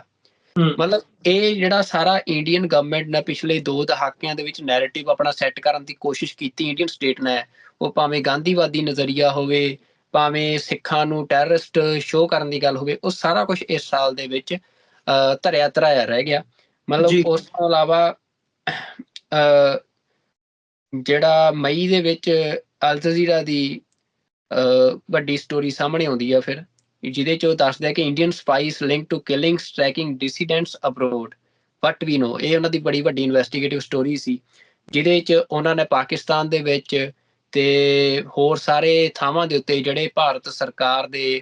ਖਿਲਾਫ ਬੋਲਣ ਵਾਲੇ ਲੋਕ ਆ, ਉਹਨਾਂ ਨੂੰ ਜਿਵੇਂ ਇੰਡੀਆ ਵੱਲੋਂ ਆਪਣੇ ਸਪਾਈ ਨੈਟਵਰਕ ਦੇ ਰਾਹੀਂ ਮਾਰਿਆ ਜਾ ਰਿਹਾ ਸੀ, ਉਹਦੇ ਉੱਤੇ ਬੜੀ ਇਨਵੈਸਟੀਗੇਟਿਵ ਸਟੋਰੀ ਉਹਨਾਂ ਨੇ ਪਬਲਿਸ਼ ਕੀਤੀ। ਤੇ ਫਿਰ ਅਪ੍ਰੈਲ ਦੇ ਵਿੱਚ ਹੀ ਜਿਹੜਾ ਕੈਨੇਡਾ ਪੁਲਿਸ ਨੇ 3 ਜਿਹੜੇ ਇੰਡੀਅਨ ਸੀ ਉਹਨਾਂ ਨੂੰ ਭਾਈ ਹਰਦੀਪ ਸਿੰਘ ਨਿੱਜਰ ਦੇ ਕਤਲ ਦੇ ਮਾਮਲੇ ਦੇ ਵਿੱਚ ਚਾਰਜ ਕੀਤਾ। ਤੇ ਉਸ ਤੋਂ ਇਲਾਵਾ ਇਸੇ ਮਹੀਨੇ ਦੇ ਵਿੱਚ ਫਿਰ ਇੱਕ ਚੌਥਾ ਬੰਦਾ ਵੀ ਇਸ ਮਾਮਲੇ ਦੇ ਵਿੱਚ ਚਾਰਜ ਹੁੰਦਾ ਹੈ, ਉਹਨਾਂ ਦੀਆਂ ਅਰੈਸਟ ਪੈਂਦੀਆਂ ਨੇ ਜੀ। ਤੇ ਇੰਡੀਆ ਨੇ ਇਹਨਾਂ ਸਾਰੀਆਂ ਜਿਹੜੀਆਂ ਅਰੈਸਟ ਸੀ ਇਹਨਾਂ ਨੂੰ ਪੋਲੀਟੀਕਲ ਕੰਪਲਸ਼ਨ ਦਾ ਨਾਂ ਦਿੱਤਾ, ਇਹਨਾਂ ਤੇ ਰਿਐਕਸ਼ਨ ਦਿੱਤਾ ਵੀ ਜਸਟਿਨ ਟਰੂਡੋ ਦੀ ਗਵਰਨਮੈਂਟ ਸਿੱਖਾਂ ਦੀਆਂ ਵੋਟਾਂ ਲੈਣ ਦੇ ਲਈ ਇਹ ਸਾਰਾ ਕੁਝ ਕਰ ਰਹੀ ਆ। ਤੇ ਉਸ ਤੋਂ ਇਲਾਵਾ ਨਿਊਯਾਰਕ ਟਾਈਮਸ ਦੀ ਇੱਕ ਬੜੀ ਇੰਪੋਰਟੈਂਟ ਸਟੋਰੀ ਇਹਨਾਂ ਅਰੈਸਟ ਤੋਂ ਬਾਅਦ ਸਾਹਮਣੇ ਆਈ, ਜਿਹਦਾ ਟਾਈਟਲ ਸੀ Canadian arrest highlight alleged gang role in India's intelligence operations. ਤਾਂ ਇਸ ਸਟੋਰੀ ਨੇ ਫਿਰ ਇੱਕ ਉਸ ਚੀਜ਼ ਦਾ ਭਾਂਡਾ ਭੰਨਿਆ ਵੀ ਜਿਹੜਾ ਇੰਡੀਆ ਕਿਵੇਂ ਜਿਹੜਾ ਇੰਟਰਨੈਸ਼ਨਲ ਕ੍ਰਿਮੀਨਲ ਨੈਟਵਰਕ ਆ ਉਹਨੂੰ ਯੂਜ਼ ਕਰ ਰਿਹਾ ਆ ਕੈਨੇਡਾ ਤੇ US ਤੇ ਆਸਟ੍ਰੇਲੀਆ ਇਹਨਾਂ ਕੰਟਰੀਜ਼ ਦੇ ਵਿੱਚ ਇਹਨਾਂ ਦੀ ਸੋਵਰੈਨਿਟੀ ਤੇ ਅਟੈਕ ਕਰਨ ਦੇ ਲਈ। ਮਤਲਬ India as a criminal state ਜਿਹੜਾ ਆ ਉਹ ਦੁਨੀਆ ਦੇ ਸਾਹਮਣੇ ਨੰਗਾ ਹੋਇਆ। ਤੇ ਉਸ ਤੋਂ ਇਲਾਵਾ ਜੂਨ ਦੇ ਵਿੱਚ ਜਿਹੜਾ ਚੈੱਕ ਰਿਪਬਲਿਕ ਤੋਂ ਜਿਹੜਾ ਗੁਰਪਤਵੰਤ ਸਿੰਘ ਪੰਨੂ ਵਾਲੇ ਮਾਮਲੇ ਦਾ ਉਹ ਦੋਸ਼ੀ ਸੀ ਇੰਡੀਅਨ ਨਿਖਿਲ ਗੁਪਤਾ, ਉਹਨੂੰ ਅਮਰੀਕਾ ਭੇਜਿਆ ਗਿਆ। ਉਹਨੇ ਫਿਰ ਇਸੇ ਮਹੀਨੇ ਦੇ ਵਿੱਚ ਨੋਟ ਗਿਲਟੀ ਵੀ ਪਲੀਡ ਕੀਤਾ। ਜੁਲਾਈ ਦੇ ਵਿੱਚ ਇੱਕ ਹੋਰ ਨਵਾਂ ਐਂਗਲ ਸਾਹਮਣੇ ਆਇਆ ਅਮਰਵੀਰ ਸਿੰਘ ਜੀ ਇਹ ਸਾਰੇ ਮਾਮਲੇ 'ਚ, ਕਿ ਜਿਹੜਾ ਕੈਨੇਡਾ ਆ ਉਹਦੇ ਵਿੱਚ ਸਿੱਖਾਂ ਦੇ ਖਿਲਾਫ ਜਿਹੜੀਆਂ ਹੇਟ ਦੀਆਂ ਕਾਰਵਾਈਆਂ ਨੇ ਉਹ ਹੇਟ ਅਟੈਕਸ ਵਿੱਚ ਲਗਾਤਾਰ ਇੱਕੋ ਦਮ ਵਾਧਾ ਦੇਖਣ ਨੂੰ ਮਿਲਿਆ। ਤੇ ਉਹ ਹਾਲਾਂਕਿ ਇਹ ਵੀ ਨੈਰੇਟਿਵ ਪੇਸ਼ ਕਰਨ ਦੀ ਕੋਸ਼ਿਸ਼ ਕੀਤੀ ਗਈ ਕਿ ਸਾਊਥ ਏਸ਼ੀਅਨਸ ਦੇ ਉੱਤੇ ਉਹ ਅਟੈਕਸ ਹੋ ਰਹੇ ਆ, ਪਰ ਸਾਰੇ ਮਾਮਲਿਆਂ ਦੇ ਵਿੱਚ ਜਿਹੜੇ ਅਟੈਕ ਹੋ ਰਹੇ ਸੀ ਉਹ ਸਿੱਖ ਆਇਡੈਂਟੀਟੀ ਤੇ ਹੋ ਰਹੇ ਸੀ। ਤੇ ਇਸ ਮਾਮਲੇ ਨੂੰ ਸਿੱਖ ਜਥੇਬੰਦੀਆਂ ਨੇ ਵੀ ਐਡਰੈਸ ਕੀਤਾ। ਤੇ ਨਾਲ ਹੀ ਇਹ ਗੱਲ ਵੀ ਸਾਹਮਣੇ ਆਈ ਕਿ ਕਿਵੇਂ ਜਿਹੜਾ ਰਸ਼ੀਆ ਤੋਂ ਚੱਲ ਰਹੇ ਜਿਹੜੇ ਰਸ਼ੀਆ ਤੇ ਵਾਈਟ ਸੁਪਰਾਮਾਸਿਸਟ ਤੇ ਇੰਡੀਅਨ IT ਸੈੱਲ ਇਹਨਾਂ ਦਾ ਆਪਸੀ ਜਿਹੜਾ ਗੱਠਜੋੜ ਆ ਉਹ ਕਿਵੇਂ ਸਿੱਖ ਆਇਡੈਂਟੀਟੀ ਨੂੰ ਅਟੈਕ ਕਰਨ ਤੋਂ ਲੈ ਕੇ ਸਿੱਖਾਂ ਨੂੰ ਮਤਲਬ ਫਿਜ਼ੀਕਲੀ ਅਟੈਕ ਕਰਨ ਤੱਕ ਇੱਕ ਪੂਰਾ ਜਾਲ ਬੁਣਿਆ ਜਾ ਰਿਹਾ ਸੀ। ਤੇ ਉਹ ਸਾਰੀ ਗੱਲ ਇਸ ਮਹੀਨੇ ਦੇ ਵਿੱਚ ਸਾਹਮਣੇ ਆਉਂਦੀ ਆ। ਤੇ ਇੰਗਲੈਂਡ ਦੇ ਵਿੱਚੋਂ ਫਿਰ ਇੱਕ ਖਬਰ ਇਸੇ ਮਹੀਨੇ 'ਚ ਜੁਲਾਈ 'ਚ ਸਾਹਮਣੇ ਆਈ ਕਿ 12 ਸਿੱਖ MP ਜਿਹੜੇ ਆ ਉਹ ਚੁਣੇ ਗਏ। ਦੁਬਾਰਾ ਫਿਰ ਤਰਨਮਨਜੀਤ ਸਿੰਘ ਢੇਸੀ ਤੇ ਬੀਬੀ ਪ੍ਰੀਤ ਕੌਰ ਗਿੱਲ ਜਿਹੜੇ ਕਿ ਲਗਾਤਾਰ ਸਿੱਖਾਂ ਦੀ ਆਵਾਜ਼ ਚੁੱਕਦੇ ਰਹਿੰਦੇ UK 'ਚ, ਉਹ ਵੀ ਰੀਇਲੈਕਟ ਹੁੰਦੇ ਆ ਤੇ ਲੇਬਰ ਦੀ ਸਰਕਾਰ ਬਣਦੀ ਆ ਉੱਥੇ। ਤੇ ਉਸ ਤੋਂ ਇਲਾਵਾ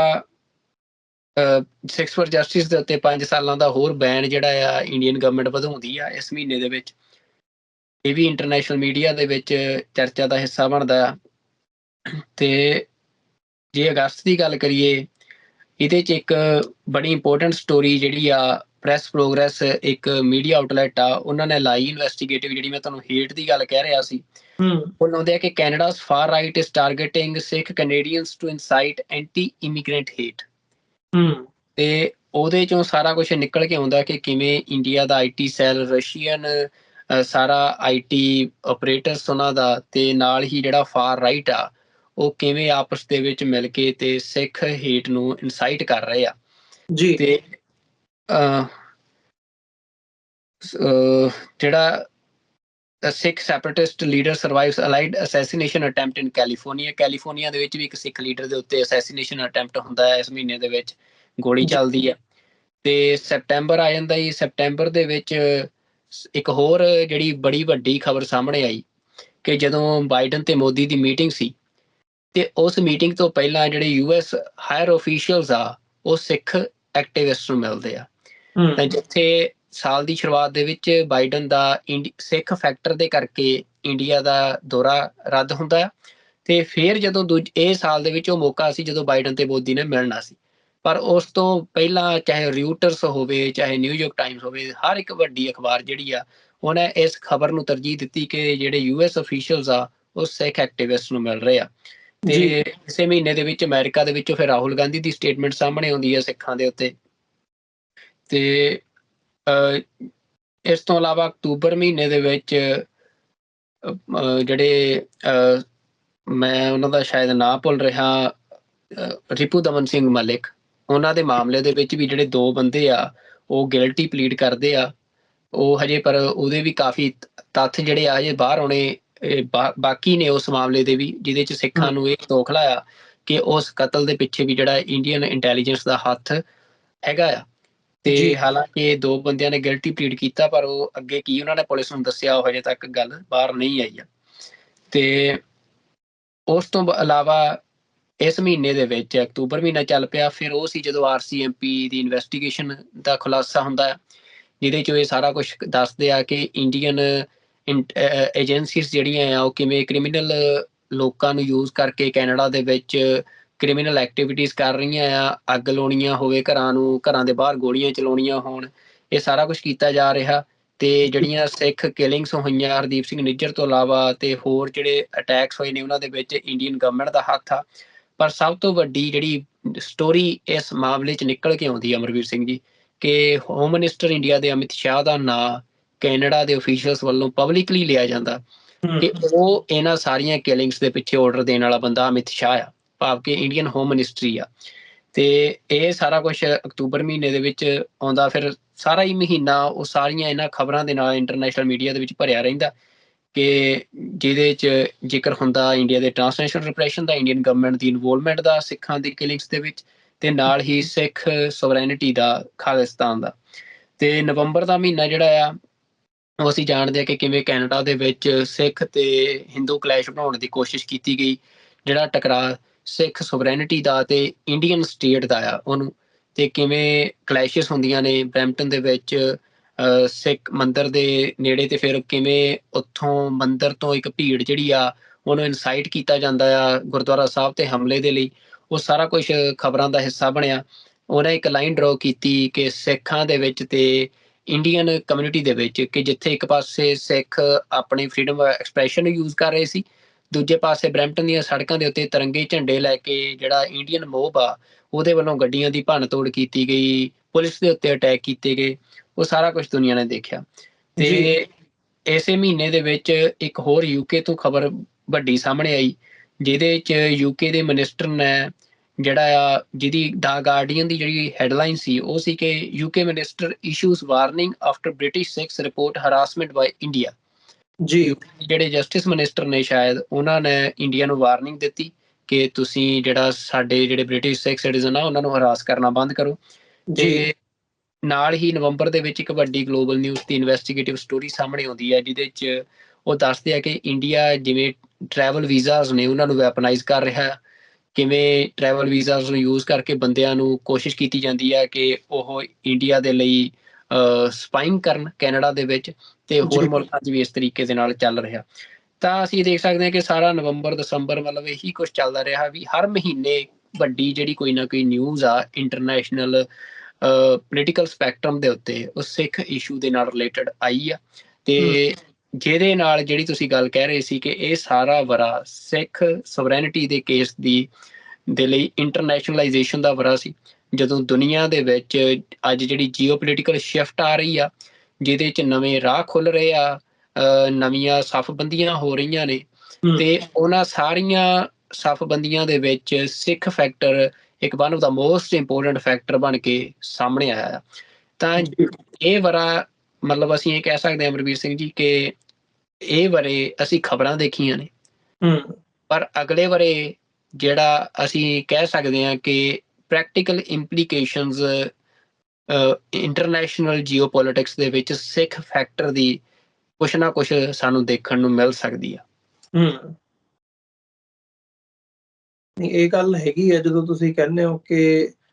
ਅਗਲੇ ਵਰੇ ਦੇ ਵਿੱਚ ਪ੍ਰੈਕਟੀਕਲ ਇੰਪਲੀਕੇਸ਼ਨ ਸਾਨੂੰ ਦੇਖਣ ਨੂੰ ਮਿਲ ਸਕਦੀਆਂ ਨੇ, ਤੇ ਇਹਦੇ ਲਈ ਸਾਡੀ ਜਿਹੜੀ ਤਿਆਰੀ ਹੈ ਜਾਂ ਇਹ ਕਹਿ ਲਓ ਸਾਨੂੰ ਉਸ ਲੈਵਲ ਦੀ ਸੋਚ ਵੀ ਚਾਹੀਦੀ ਹੈ, ਉਸ ਲੈਵਲ ਦਾ ਸਾਨੂੰ ਸਟਰਕਚਰ ਵੀ ਚਾਹੀਦਾ, ਆਰਗੇਨਾਈਜੇਸ਼ਨਲ ਸਟਰਕਚਰ ਜਦੋਂ ਅਸੀਂ ਬੰਦਿਆਂ ਦੀ ਗੱਲ ਕਰਦੇ ਹਾਂ। ਕਿਉਂਕਿ ਜਦੋਂ ਅਸੀਂ ਇਹ ਸਾਰੇ ਪਾਰਟ ਨੂੰ ਦੇਖਦੇ ਹਾਂ, ਜਿੱਥੇ ਇੱਕ ਪਾਸੇ ਸਾਨੂੰ ਇੱਕ ਓਪਰਚੁਨਿਟੀ ਨਜ਼ਰ ਆਉਂਦੀ ਹੈ ਵੀ ਭਾਈ ਇਹ ਮਾਹੌਲ ਉਸ ਕਿਸਮ ਦਾ ਬਣ ਰਿਹਾ ਆ ਜਿੱਥੇ ਜਿਹੜੀਆਂ ਵੈਸਟਰਨ ਮੁਲਕ ਵੀ ਹੈਗੇ ਆ ਉਹ ਵੀ ਸਾਡੇ ਵੱਲ ਨੂੰ ਜਾਂ ਸਾਡੇ ਕੇਸ ਨੂੰ ਸਟੱਡੀ ਕਰ ਰਹੇ ਆ, ਸਾਡੇ ਸਟਰਗਲ ਨੂੰ ਸਮਝ ਰਹੇ ਆ, ਤੇ ਸਾਡੇ ਲਈ ਥਾਂ ਬਣਦੀ ਹੈ ਕਿ ਤੁਸੀਂ ਆਪਣਾ ਕੇਸ ਵੈਸਟਰਨ ਨੇਸ਼ਨਸ ਦੇ ਸਾਹਮਣੇ ਰੱਖ ਸਕੋ ਤੇ ਇਹਨਾਂ ਨੂੰ ਕਨਵਿੰਸ ਕਰ ਸਕੋ ਕਿ ਭਾਈ ਤੁਸੀਂ ਸਾਡੇ ਨਾਲ ਜਿਹੜਾ ਹੈ ਉਹ ਕਿਸੇ ਨਾ ਕਿਸੇ ਲੈਵਲ ਦੇ ਉੱਤੇ ਇੱਕ ਅੰਡਰਸਟੈਂਡਿੰਗ ਕਾਇਮ ਹੋਵੇ, ਜਿਹਦੇ ਥੱਲੇ ਅੱਗੇ ਫਿਰ ਜਦੋਂ ਅਸੀਂ ਈਵਨ 1984 ਦੇ ਕਤਲੇਆਮ ਨੂੰ ਜੈਨੋਸਾਈਡ ਵਜੋਂ ਰੈਕਗਨਾਈਜ਼ ਕਰਨ ਦੀ ਅਸੀਂ ਗੱਲ ਕਰਦੇ ਹਾਂ, ਉਹ ਵੀ ਇੱਕ ਅਹਿਮ ਡਿਵੈਲਪਮੈਂਟ ਆ ਜਿਹੜੀ ਪਹਿਲਾਂ ਓਨਟਾਰੀਓ ਤੋਂ ਸ਼ੁਰੂ ਹੋ ਕੇ ਅਮਰੀਕਾ ਦੇ ਕਈ ਮੇਅਰਸ ਨੇ ਜਾਂ ਜਿਹੜੀਆਂ ਸਿਟੀ ਕਾਉਂਸਲਸ ਨੇ ਉਹਨਾਂ ਨੇ ਰੈਕਗਨਾਈਜ਼ ਕੀਤਾ, ਤੇ ਫਿਰ ਉਹ ਤੋਂ ਅੱਗੇ ਵੱਧ ਕੇ ਕਈ ਸੂਬਿਆਂ ਨੇ ਰੈਕਗਨਾਈਜ਼ ਕੀਤਾ। ਨਿਊ ਜਰਸੀ, ਪੈਂਸਿਲਵੇਨੀਆ, ਕੈਲੀਫੋਰਨੀਆ ਦੇ ਵਿੱਚ, ਈਵਨ ਟੈਕਸਸ ਦੇ ਵਿੱਚ ਅਸੀਂ ਇਦਾਂ ਦੇ ਮਤੇ ਜਿਹੜੇ ਹੈਗੇ ਆ ਉਹ ਹੈਗੇ ਆ। ਹੁਣ ਉਹ ਜਿਹੜੀ ਰੈਕਗਨੀਸ਼ਨ ਸੀ ਉਹ ਹੁਣ ਐਫਰਟ ਉਹਦੇ ਤੋਂ ਵੀ ਅੱਗੇ ਜਾ ਕੈਨੇਡਾ ਦੇ ਵਿੱਚ ਇਸੇ ਸਾਲ ਵਿੱਚ ਐਫਰਟ ਹੋਇਆ ਜਗਮੀਤ ਸਿੰਘ ਹੋਰਾਂ ਵੱਲੋਂ ਕਿ ਉਹਨੂੰ ਕੈਨੇਡਾ ਲੈਵਲ ਦੇ ਉੱਤੇ, ਫੈਡਰਲ ਲੈਵਲ ਦੇ ਉੱਤੇ ਜਿਹੜੀ ਰੈਕਗਨੀਸ਼ਨ ਹੈ ਉਹ ਮਿਲੇ ਕਿ ਭਾਈ 1984 ਦਾ ਜਿਹੜਾ ਕਤਲੇਆਮ ਇਹ ਕਤਲੇਆਮ ਨਹੀਂ ਸੀ, ਇਹ ਦੰਗੇ ਨਹੀਂ ਸੀ, ਇਹ ਇੱਕ ਜੈਨੋਸਾਈਡ ਸੀ, ਪਲੈਨਡ ਜੈਨੋਸਾਈਡ ਸੀ। ਸੋ ਜਦੋਂ ਗੱਲ ਇੱਥੇ ਆ ਜਾਂਦੀ ਹੈ ਫਿਰ ਉਹਦੇ 'ਚ ਪਹਿਲਾਂ ਇਹ ਰੈਕਗਨੀਸ਼ਨ ਹੁੰਦੀ ਹੈ ਤੇ ਉਹਦੇ ਨਾਲ ਫਿਰ ਅਕਾਊਂਟੇਬਿਲਿਟੀ ਵੀ ਹੁੰਦੀ ਹੈ। ਸੋ ਉਸ ਨੂੰ ਮੁੱਖ ਰੱਖਦਿਆਂ ਹੋਇਆਂ ਇੰਪੋਰਟੈਂਟ ਹੈ ਕਿ ਜਦੋਂ ਅਸੀਂ ਆਰਗੇਨਾਈਜੇਸ਼ਨ ਸਾਡੀਆਂ ਜਿਹੜੀਆਂ ਸਿੱਖ ਆਰਗੇਨਾਈਜੇਸ਼ਨ ਇਹਨਾਂ ਮੁਲਕਾਂ ਦੇ ਵਿੱਚ ਕੰਮ ਕਰ ਰਹੀਆਂ, ਉਹਨਾਂ ਦੇ ਲਈ ਇਹ ਇੰਪੋਰਟੈਂਟ ਹੈ ਕਿ ਉਹ ਆਪਣਾ ਕੇਸ ਉਸ ਹਿਸਾਬ ਨਾਲ ਬਿਲਡ ਕਰਨ ਵੀ ਇਹ ਅਕਾਊਂਟੇਬਿਲਿਟੀ ਤੱਕ ਜਾਂਦੀ ਹੈ ਜਦੋਂ ਗੱਲ, ਫਿਰ ਤੁਸੀਂ ਜਿਹੜਾ ਇੰਡੀਆ ਦਾ ਇਨਫਰਾਸਟ੍ਰਕਚਰ ਹੈ, ਉੱਥੇ ਦੀ ਸਟੇਟ ਹੈ, ਉੱਥੇ ਦਾ ਸਾਰਾ ਸਰਕਾਰੀ ਤੰਤਰ ਹੈ, ਉਹਦੇ ਵਿੱਚ ਇੰਡੀਵਿਜੂਅਲਸ ਤੋਂ ਲੈ ਕੇ ਉਸ ਕਿਸਮ ਦੀ ਜਿਹੜੀ ਅਕਾਊਂਟੇਬਿਲਿਟੀ ਹੈ ਉਹ ਸਾਨੂੰ ਦੇਖਣ ਨੂੰ ਮਿਲ ਸਕਦੀ ਹੈ, ਜਿਹੜਾ ਕਿ ਹੋ ਸਕਦਾ ਇਸ ਵਰੇ ਉਹ ਐਫਰਟ ਨਹੀਂ ਕਾਮਯਾਬ ਹੋ ਸਕਿਆ, ਪਰ ਆਉਣ ਵਾਲੇ ਵਰੇ ਦੇ ਵਿੱਚ ਜਾਂ ਆਉਣ ਵਾਲੇ ਸਮੇਂ ਦੇ ਵਿੱਚ ਕਹਿ ਲਿਆ ਜਾਵੇ ਕਿ ਇਹ ਐਫਰਟ ਵੀ ਜਿਹੜੇ ਆ ਇਹ ਨਿਰੰਤਰ ਜਾਰੀ ਰਹਿਣਗੇ। ਸੋ ਇਹ ਇੱਕ ਸਟਰਗਲ ਦਾ ਟਾਈਮ ਹੈ ਜਦੋਂ ਅਸੀਂ ਇਸ ਪੱਖ ਤੋਂ ਦੇਖ ਰਹੇ ਹਾਂ, ਜਿੱਥੇ ਸਾਨੂੰ ਆਪਣੀ ਸਟਰੈਂਥ ਨੂੰ ਕਿਵੇਂ ਯੂਟਿਲਾਈਜ਼ ਕਰਨਾ ਇਹ ਵੀ ਦੇਖਣ ਦੀ ਤੇ ਸਮਝਣ ਦੀ ਲੋੜ ਹੈ, ਤੇ ਨਾਲ ਹੀ ਨਾਲ ਜਿਹਨੂੰ ਕਹਿੰਦੇ ਆ ਵੀ ਸਟੈਪ ਬਾਏ ਸਟੈਪ ਅੱਗੇ ਵਧਣ ਦੀ ਲੋੜ ਹੈ। ਸੋ ਉਸ ਨੂੰ ਮੁੱਖ ਰੱਖਦਿਆਂ ਹੋਇਆਂ ਤੁਸੀਂ ਕੀ ਦੇਖ ਰਹੇ ਹੋ ਵੀ ਅਸੀਂ ਜਿਸ ਤਰੀਕੇ ਨਾਲ ਅਸੀਂ ਚੱਲ ਰਹੇ ਹਾਂ, ਅਸੀਂ ਹੋਰ ਉਹਦੇ 'ਚ ਕੀ ਵਾਧਾ ਪਾ ਸਕਦੇ ਹਾਂ, ਕੀ ਬੈਟਰ ਕਰ ਸਕਦੇ ਹਾਂ? ਬਿਲਕੁਲ ਦੇਖੋ ਅਮਰਵੀਰ ਸਿੰਘ ਜੀ, ਜਿਹੜੇ ਇਹ ਜੈਨੋਸਾਈਡ ਰੈਜ਼ੋਲੂਸ਼ਨਸ ਨੇ ਇਹਨਾਂ ਦੀ ਬਹੁਤ ਜ਼ਿਆਦਾ ਇੰਪੋਰਟੈਂਸ ਆ, ਕਿਉਂਕਿ ਇਹ ਉਸੇ ਤਰੀਕੇ ਦੇ ਨਾਲ ਆ ਜਿਵੇਂ ਜਦੋਂ ਕੋਈ ਮਾਮਲਾ ਅਸੀਂ ਸਾਡੇ ਆਮ ਲੜਾਈ ਹੋ ਜਾਂਦੀ ਆ ਤੇ ਅਸੀਂ ਅਦਾਲਤਾਂ 'ਚ ਆਪਣਾ ਮਾਮਲਾ ਲੈ ਕੇ ਜਾਂਦੇ ਆ ਤੇ ਉੱਥੇ ਤੁਸੀਂ ਆਪਣਾ ਕੇਸ ਪੇਸ਼ ਕਰਦੇ ਹੋ ਤੇ ਜੀ ਜਿਹੜਾ ਜੱਜ ਆ ਉਹਨੂੰ ਤੁਸੀਂ ਇਹ ਜਚਾਉਣਾ ਹੁੰਦਾ ਕਿ ਜਿਹੜਾ ਤੁਹਾਡਾ ਕੇਸ ਆ ਉਹਦੇ 'ਚ ਫੈਕਟੋ ਐਵੀਡੈਂਸ ਹੈ ਕਿ ਜਿਹਦੇ ਨਾਲ ਫਿਰ ਉਹ ਜਿਹੜਾ ਦੋਸ਼ੀ ਆ ਉਹਦੀ ਅਕਾਊਂਟੇਬਿਲਟੀ ਫਿਕਸ ਕਰ ਸਕੇ, ਫਿਰ ਉਹਨੂੰ ਉਹਦੇ ਦੋਸ਼ ਦੇ ਮੁਤਾਬਕ ਉਹ ਸਜ਼ਾ ਦੇ ਸਕੇ। ਤੇ ਜੀ ਇਸੇ ਤਰੀਕੇ ਦੇ ਨਾਲ ਜਿਹੜਾ ਇੰਟਰਨੈਸ਼ਨਲ ਜਸਟਿਸ ਆ ਉਹਦੇ ਜਿਹੜੇ ਰੂਲਸ ਨੇ ਉਹਨਾਂ ਦੇ ਵਿੱਚ ਅਸੀਂ ਇਹ ਮਤਲਬ ਇਹ ਗੱਲ ਕੱਲੀ ਕਾਗਜ਼ਾਂ ਤੇ ਲਿਖਤੀ ਤੌਰ ਦੀ ਨਹੀਂ ਆ, ਇਹ ਗੱਲ ਵਾਪਰੀ ਵੀ ਆ, ਪ੍ਰੈਕਟੀਕਲ ਇੰਪਲੀਕੇਸ਼ਨ ਵੀ ਹੋਈਆਂ ਕਿ ਜਦੋਂ ਵੀ ਕਿਸੇ ਮੁਲਕ ਤੋਂ ਸਸੀਡ ਕਰਨਾ ਕਿਸੇ ਕਮਿਊਨਿਟੀ ਨੇ ਤਾਂ ਉਹਦੇ ਲਈ ਜਿਹੜਾ ਇੱਕੋ ਇੱਕ ਜਿਹੜਾ ਸ਼ਬਦ ਘੜਿਆ ਗਿਆ, ਜਿਹੜਾ ਤਰੀਕਾ ਘੜਿਆ ਗਿਆ, ਰਾਈਟ ਟੂ ਸੈਲਫ ਡਿਟਰਮੀਨੇਸ਼ਨ ਦਾ ਘੜਿਆ ਗਿਆ। ਤੇ ਜੀ ਰਾਈਟ ਟੂ ਸੈਲਫ ਡਿਟਰਮੀਨੇਸ਼ਨ ਵਾਸਤੇ ਸਭ ਤੋਂ ਜਿਹੜਾ ਅਸੀਂ ਕਹਿ ਸਕਦੇ ਹਾਂ ਕਿ ਇੰਪੋਰਟੈਂਟ ਆਸਪੈਕਟ ਆ ਵੀ ਕੋਈ ਇੰਟਰਨੈਸ਼ਨਲ ਨੋਰਮਸ ਕਹਿੰਦੇ ਆ ਵੀ ਤਾਂ ਜਸਟੀਫਾਈਡ ਆ ਰਾਈਟ ਟੂ ਸੈਸੈਸ਼ਨ ਜੇ ਉਸ ਮੁਲਕ ਦੇ ਵਿੱਚ ਜਿਹਦੇ 'ਚ ਕੋਈ ਉਹ ਕਮਿਊਨਿਟੀ ਉਹ ਨੇਸ਼ਨ ਉਹ ਕੌਮ ਰਹਿ ਰਹੀ ਆ ਵੀ ਉਸ ਮੁਲਕ ਨੇ ਉਸ ਨੇਸ਼ਨ ਕੌਮ ਦਾ ਜੈਨੋਸਾਈਡ ਕੀਤਾ ਹੋਵੇ। ਕਿ ਜੈਨੋਸਾਈਡ ਤੋਂ ਬਾਅਦ ਕੋਈ ਮਤਲਬ ਕਾਰਨ ਨਹੀਂ ਬਚਦਾ ਉਸ ਕੌਮ ਨੂੰ ਉਸ ਮੁਲਕ 'ਚ ਰਹਿਣ ਦਾ, ਕਿਉਂਕਿ ਉੱਥੇ ਸੇਫ ਨਹੀਂ ਆ। ਕਿਉਂਕਿ ਜੈਨੋਸਾਈਡ ਦੀਆਂ ਜਿਹੜੀਆਂ ਸਟੇਜਸ ਆ ਉਹਦੇ 'ਚ ਇਹ ਵੀ ਗਵਰਨਮੈਂਟ ਜਿਹੜੀ ਆ ਜਿਹੜਾ ਸਟੇਟ ਇਨਫਰਾਸਟਰਕਚਰ ਆ ਉਹ ਇਨਵੋਲਵਡ ਹੁੰਦਾ ਆ ਜੈਨੋਸਾਈਡ ਕਰਨ ਦੇ ਵਿੱਚ। ਤੇ ਜਿਹੜੀ ਉਹਦੀ ਅਕਾਊਂਟੇਬਿਲਿਟੀ ਆ ਫਿਰ ਉਹ ਅਸੀਂ ਦੇਖਦੇ ਹਾਂ ਕਿ ਇਸੇ ਰੂਪ 'ਚ ਸਾਹਮਣੇ ਆਉਂਦੀ ਆ ਕਿ ਉਸ ਸਟੇਟ ਤੋਂ ਉਸ ਸਰਕਾਰ ਤੋਂ ਜਿਹਨੇ ਕਤਲ ਕੀਤਾ ਹੋਇਆ ਉਹਨੂੰ ਸਜ਼ਾ ਵੀ ਦੇਣੀ ਤੇ ਉਹਨਾਂ ਲੋਕਾਂ ਦਾ ਉਹ ਤੋਂ ਖਹਿੜਾ ਵੀ ਛਡਾਉਣਾ ਤੇ ਉਹ ਖਹਿੜਾ ਫਿਰ ਵੱਖਰੇ ਮੁਲਕ ਦੇ ਰੂਪ ਦੇ ਵਿੱਚ ਛੁੱਟਦਾ ਆ। ਤੇ ਇਸ ਕਰਕੇ ਜਿਹੜਾ ਸਿੱਖਾਂ ਦਾ ਮਾਮਲਾ ਆ ਤੇ ਸਿੱਖਾਂ ਦੀ ਜਿਹੜੀ ਇਸ ਬਾਰੇ 'ਚ ਕੋਸ਼ਿਸ਼ ਹੋਈ ਆ ਯੂਐਸ ਕਾਂਗਰਸ ਦੇ ਵਿੱਚ ਵੀ ਇੱਕ ਜਿਹੜਾ ਆਈ ਥਿੰਕ ਰੈਜ਼ੋਲੂਸ਼ਨ ਆ ਉਹ ਟੇਬਲ ਹੋਇਆ ਆ ਤੇ ਕੈਨੇਡਾ ਦੇ ਵਿੱਚ ਟੇਬਲ ਹੋਇਆ, ਪਰ ਉੱਥੇ ਕਿਉਂਕਿ ਉਹ ਜਿਹੜਾ ਇੰਡੀਆ ਦਾ ਇੱਕ ਬੈਠਾ ਆ ਆਈ ਥਿੰਕ ਬੰਦਾ ਉੱਥੇ ਮੈਨੂੰ ਉਹਦਾ ਨਾਮ ਵਿਸਰ ਜਾਂਦਾ ਆ ਤੇ ਉਹਦੇ ਕਰਕੇ ਉਹ ਨਹੀਂ ਅੱਗੇ ਸਿਰੇ ਚੜ ਸਕਿਆ। ਪਰ ਅਗਲੇ ਸਾਲ ਦੇ ਵਿੱਚ ਅਸੀਂ ਦੇਖ ਸਕਦੇ ਹਾਂ ਕਿ ਦੁਬਾਰਾ ਇਹ ਜਿਹੜਾ ਰੈਜ਼ੋਲੂਸ਼ਨ ਆ ਉਹ ਇੱਥੇ ਵੀ ਆਉਂਦਾ। ਪਰ ਇਹਦੀ ਇੰਪੋਰਟੈਂਸ ਇਹ ਹੈ ਵੀ ਸਿੱਖਾਂ ਨੂੰ ਆਪਣੇ ਰਿਸੋਰਸਿਸ ਨੂੰ, ਸਿੱਖ ਆਰਗੇਨਾਈਜੇਸ਼ਨਸ ਨੂੰ ਆਪਣੇ ਰਿਸੋਰਸਿਸ ਨੂੰ ਇਸ ਗੱਲ ਦੇ ਉੱਤੇ ਫੋਕਸ ਕਰਨਾ ਚਾਹੀਦਾ ਕਿ ਭਾਵੇਂ ਇਕੱਲਾ ਅਮਰੀਕਾ ਕੈਨੇਡਾ ਹੀ ਨਹੀਂ, ਦੁਨੀਆ ਦੇ ਹੋਰ ਮੁਲਕਾਂ ਦੇ ਵਿੱਚ ਵੀ ਜਿਹੜੀਆਂ ਵੱਖੋ-ਵੱਖ ਪਾਰਲੀਮੈਂਟਸ ਨੇ ਉਹਨਾਂ ਦੇ ਵਿੱਚ ਜਿਹੜਾ ਸਿੱਖ ਜੈਨੋਸਾਈਡ ਦੀ ਜਿਹੜਾ ਰੈਜ਼ੋਲੂਸ਼ਨ ਆ ਉਹਨੂੰ ਪਾਸ ਕਰਾਇਆ ਜਾਵੇ, ਉਹਨੂੰ ਡਿਕਲੇਅਰ ਕਰਾਇਆ ਜਾਵੇ ਐਜ਼ ਅ ਜੈਨੋਸਾਈਡ। ਤੇ ਫਿਰ ਅਕਾਊਂਟੇਬਿਲਿਟੀ ਦੀ ਜਦੋਂ ਗੱਲ ਆਉਣੀ ਆ, ਜਦੋਂ ਇੱਕ ਵਾਰ ਜੈਨੋਸਾਈਡ ਡਿਕਲੇਅਰ ਹੋ ਗਿਆ ਫਿਰ ਜਿਹੜੇ ਇੰਟਰਨੈਸ਼ਨਲ ਇੰਸਟੀਚਿਊਟਸ ਨੇ ਉਹਨਾਂ ਦਾ, ਕਿਉਂਕਿ ਮੈਂਬਰ ਸਟੇਟਸ ਉਹਨਾਂ ਦੀਆਂ ਮੈਂਬਰ ਹੁੰਦੀਆਂ ਨੇ ਜਿਹੜੀਆਂ ਕੰਟਰੀਜ਼ ਨੇ, ਜਦੋਂ ਕੋਈ ਵੀ ਕੰਟਰੀ ਇਸ ਗੱਲ ਨੂੰ ਮੰਨ ਲੂਗੀ ਕਿ ਸਿੱਖਾਂ ਦਾ ਜੈਨੋਸਾਈਡ ਹੋਇਆ ਫਿਰ ਉਹ ਅਕਾਊਂਟੇਬਿਲਿਟੀ ਫਿਕਸ ਕਰਨੀ ਜ਼ਿੰਮੇਵਾਰੀ ਬਣ ਜਾਂਦੀ ਆ। ਫਿਰ ਉਹ ਨਵਾਂ ਇੱਕ ਅਗਲਾ ਰਾਹ ਖੁੱਲ ਜਾਂਦਾ ਆ ਕਿ ਅਕਾਊਂਟੇਬਿਲਿਟੀ ਜਿਹੜੀ ਆ ਜੈਨੋਸਾਈਡ ਦੀ ਉਹ ਤੁਹਾਡਾ ਸੈਸੈਸ਼ਨ ਆ ਤੇ ਫਿਰ ਸੈਸੈਸ਼ਨ ਦੇ ਲਈ ਤੁਹਾਡਾ ਗਰਾਊਂਡ ਤਿਆਰ ਹੁੰਦਾ ਆ। ਤੇ ਮੈਨੂੰ ਲੱਗਦਾ ਕਿ ਜਿਹੜੀ ਤੁਸੀਂ ਗੱਲ ਕਹੀ ਆ ਵੀ ਸਿੱਖ ਆਰਗੇਨਾਈਜੇਸ਼ਨਸ ਨੂੰ ਇਹਦੇ ਤੇ ਜ਼ਰੂਰ ਕੰਮ ਕੀਤਾ ਵੀ ਜਾ ਰਿਹਾ, ਪਰ ਹੋਰ ਕੰਮ ਕਰਨ ਦੀ ਲੋੜ ਆ। ਵੀ ਮੈਨੂੰ ਯਾਦ ਆ ਇੰਟਰਵਿਊ ਡਾਕਟਰ ਇਕਤਦਾਰ ਚੀਮਾ ਹੋਰਾਂ ਦੇ ਨਾਲ ਕੀਤੀ ਸੀ ਤਾਂ ਉਹਨਾਂ ਨੇ ਹਵਾਲਾ ਦਿੱਤਾ ਸੀ ਕਿ ਜਿਹੜਾ ਇਜ਼ਰਾਈਲ ਨੂੰ ਇੰਟਰਨੈਸ਼ਨਲ ਕੋਰਟ ਆਫ ਜਸਟਿਸ ਦੇ ਵਿੱਚ ਜਿਹੜੇ ਮੁਲਕ ਲੈ ਕੇ ਗਏ ਆ ਉਹ ਕੋਈ ਅਫਰੀਕਾ ਦੇ ਮਤਲਬ ਛੋਟੇ ਮੁਲਕ ਨੇ। ਤੇ ਸਿੱਖਾਂ ਨੂੰ ਵੀ, ਸਿੱਖਾਂ ਦੇ ਕੋਲ ਇਸ ਟਾਈਮ ਬੜੇ ਵੱਡੇ ਰਿਸੋਰਸਿਸ ਆ ਐਜ਼ ਅ ਕਮਿਊਨਿਟੀ, ਪਰ ਜਿਹੜੀ ਪ੍ਰੋਬਲਮ ਆ ਰਹੀ ਆ ਕਿ ਉਹ ਅਨਆਰਗੇਨਾਈਜ਼ਡ ਨੇ। ਜਿਹੜੇ ਸਿੱਖ ਰਿਸੋਰਸਿਸ ਆ ਉਹ ਇੱਕ ਮਤਲਬ ਮੈਚਿਓਰ ਸਟੇਟ ਦੇ ਵਾਂਗ ਕੰਮ ਨਹੀਂ ਕਰ ਰਹੇ ਕਿਉਂਕਿ ਸਿੱਖਾਂ ਦੇ ਕੋਲ ਸਟੇਟ ਹੀ ਨਹੀਂ ਆ। ਪਰ ਸਿੱਖ ਆਰਗੇਨਾਈਜੇਸ਼ਨਸ ਨੂੰ ਇਹ ਚਾਹੀਦਾ ਕਿ ਸਾਰਾ ਕੁਝ ਤੁਸੀਂ ਸਟੇਟ ਬਣਾਉਣ ਤੋਂ ਬਾਅਦ ਹੀ ਨਹੀਂ ਕਰਨਾ ਹੁੰਦਾ, ਜਿਹੜੀ ਉਹ ਮੈਚਿਓਰਿਟੀ ਆ ਉਹ ਵੀ ਤੁਹਾਨੂੰ ਆਪਣੇ ਅੰਦਰ ਨਾਲ ਦੀ ਨਾਲ ਡਿਵੈਲਪ ਕਰਨੀ ਪੈਂਦੀ ਆ। ਤੇ ਇਸ ਕਰਕੇ ਜਿਹੜੇ ਤੁਹਾਡੇ ਰਿਸੋਰਸਿਸ ਆ ਜੇ ਤੁਸੀਂ ਉਹਨਾਂ ਨੂੰ ਏਦਾਂ ਹੀ ਖੰਡਾ ਕੇ ਰੱਖੋਗੇ ਫਿਰ ਤੁਹਾਡੇ ਤੋਂ ਕੁਝ ਨਹੀਂ ਵਟਿਆ ਜਾਣਾ ਉਹਨਾਂ ਰਿਸੋਰਸਿਸ ਨਾਲ, ਉਹ ਤੁਹਾਡੇ ਲੱਗਦੇ ਵੀ ਰਹਿਣੇ ਆ ਤੇ ਉਹਨਾਂ ਚੋਂ ਕੁਝ ਤੁਹਾਨੂੰ ਅਸੀਂ ਕਹਿ ਸਕਦੇ ਹਾਂ ਕਿ ਤੁਸੀਂ ਖੱਟ ਲਓਗੇ ਉਹ ਵੀ ਨਹੀਂ ਖੱਟਿਆ ਜਾਣਾ। ਜਿਹੜੀ ਆਪਣੀ ਇੰਡੀਵਿਜੂਅਲ ਚੜ੍ਹਾਈ ਦੀ ਹਉਮੈ ਦੀ ਤਮਾ ਆ ਆਪਣੇ ਅੰਦਰ ਪਈ ਬੰਦਿਆਂ ਦੇ, ਉਹਨੂੰ ਤੁਹਾਨੂੰ ਮਾਰਨਾ ਪੈਣਾ ਆ ਤੇ ਆਪਣੇ ਹਉਮੈ ਨੂੰ ਬਿਲਕੁਲ ਮਾਰ ਕੇ ਤੇ ਜਿਹੜੇ ਤੁਹਾਡੇ ਰਿਸੋਰਸਿਸ ਇੰਡੀਵਿਜੂਅਲ ਰਿਸੋਰਸਿਸ ਨੇ ਉਹਨਾਂ ਨੂੰ ਕਲੈਕਟਿਵ ਰੂਪ ਦੇਣਾ ਪੈਣਾ ਤੇ ਉਹ ਕਲੈਕਟਿਵ ਰੂਪ ਦੇ ਕੇ ਫਿਰ ਤੁਸੀਂ, ਮੈਨੂੰ ਇਹ ਲੱਗਦਾ ਵੀ ਜੇ ਸਿੱਖ ਆਪਣੇ ਰਿਸੋਰਸਿਸ ਨੂੰ ਕਲੈਕਟਿਵ ਰੂਪ ਦੇ ਲੈਂਦੇ ਆ ਤਾਂ ਦੁਨੀਆ ਦੇ ਬਹੁਤ ਜ਼ਿਆਦਾ ਮੁਲਕਾਂ ਦੇ ਨਾਲੋਂ ਵੱਧ ਰਿਸੋਰਸਿਸ ਇਸ ਸਮੇਂ ਸਿੱਖਾਂ ਦੇ ਕੋਲ ਆ ਐਜ਼ ਅ ਨੇਸ਼ਨ। ਤੇ ਉਹਨਾਂ ਰਿਸੋਰਸਿਸ ਨੂੰ ਇੱਕ ਟੈਕਟਿਕ ਦੇ ਨਾਲ, ਇੱਕ ਤਰੀਕੇ ਦੇ ਨਾਲ ਯੂਜ਼ ਕੀਤਾ ਜਾਵੇ ਜਿਹਦੇ 'ਚ ਇਹ ਟਾਰਗੇਟ ਕੀਤਾ ਜਾਵੇ ਵੀ ਅਚੀਵ ਕੀ ਕਰਨਾ, ਵੀ ਉਹਦੇ 'ਚ ਜਿਹੜੀਆਂ ਅਚੀਵਮੈਂਟਸ ਕਰਨੀਆਂ ਚਾਹੀਦੀਆਂ ਸਿੱਖਾਂ ਨੂੰ, ਉਹਦੇ 'ਚ ਇੱਕ ਫੈਕਟਰ ਇਹ ਸਭ ਤੋਂ ਵੱਡਾ ਆ ਵੀ ਜਿਹੜੇ ਆਪਣੇ ਫੋਰਨ ਰਿਲੇਸ਼ਨਸ ਆ ਸਿੱਖਾਂ ਦੇ, ਉਹ ਡਿਵੈਲਪ ਕੀਤੇ ਜਾਣ ਵੱਖੋ-ਵੱਖ ਮੁਲਕਾਂ ਦੇ ਨਾਲ। ਕਿਸੇ ਦੀ ਇਮਦਾਦ ਕਰਨ ਦੀ ਲੋੜ ਪੈਂਦੀ ਆ, ਉਹ ਵੀ ਕੀਤੀ ਜਾਵੇ, ਕਿਉਂਕਿ ਜਿਹੜੇ ਇੰਟਰਨੈਸ਼ਨਲ ਰਿਲੇਸ਼ਨਸ ਆ, ਉਹ ਕੁਛ ਲੈਣਾ ਕੁਛ ਦੇਣਾ ਇਹਦੇ ਤੇ ਹੀ ਖੜੇ ਹੁੰਦੇ ਆ। ਜੀ ਤੇ ਉਹਨਾਂ ਮੁਲਕਾਂ ਨੂੰ ਜਿਹੜੇ ਮੈਂਬਰ ਸਟੇਟਸ ਹੈਗੀਆਂ ਨੇ ਇਸ ਸਮੇਂ ਯੂਨਾਈਟਿਡ ਨੇਸ਼ਨਸ ਦੀਆਂ, ਉਹਨਾਂ ਮੁਲਕਾਂ ਤੱਕ ਪਹੁੰਚ ਕਰਕੇ ਤੇ ਭਾਵੇਂ ਛੋਟੇ ਹੋਣ ਵੱਡੇ ਹੋਣ, ਉਹਨਾਂ ਦੀਆਂ ਪਾਰਲੀਮੈਂਟਸ ਦੇ ਵਿੱਚ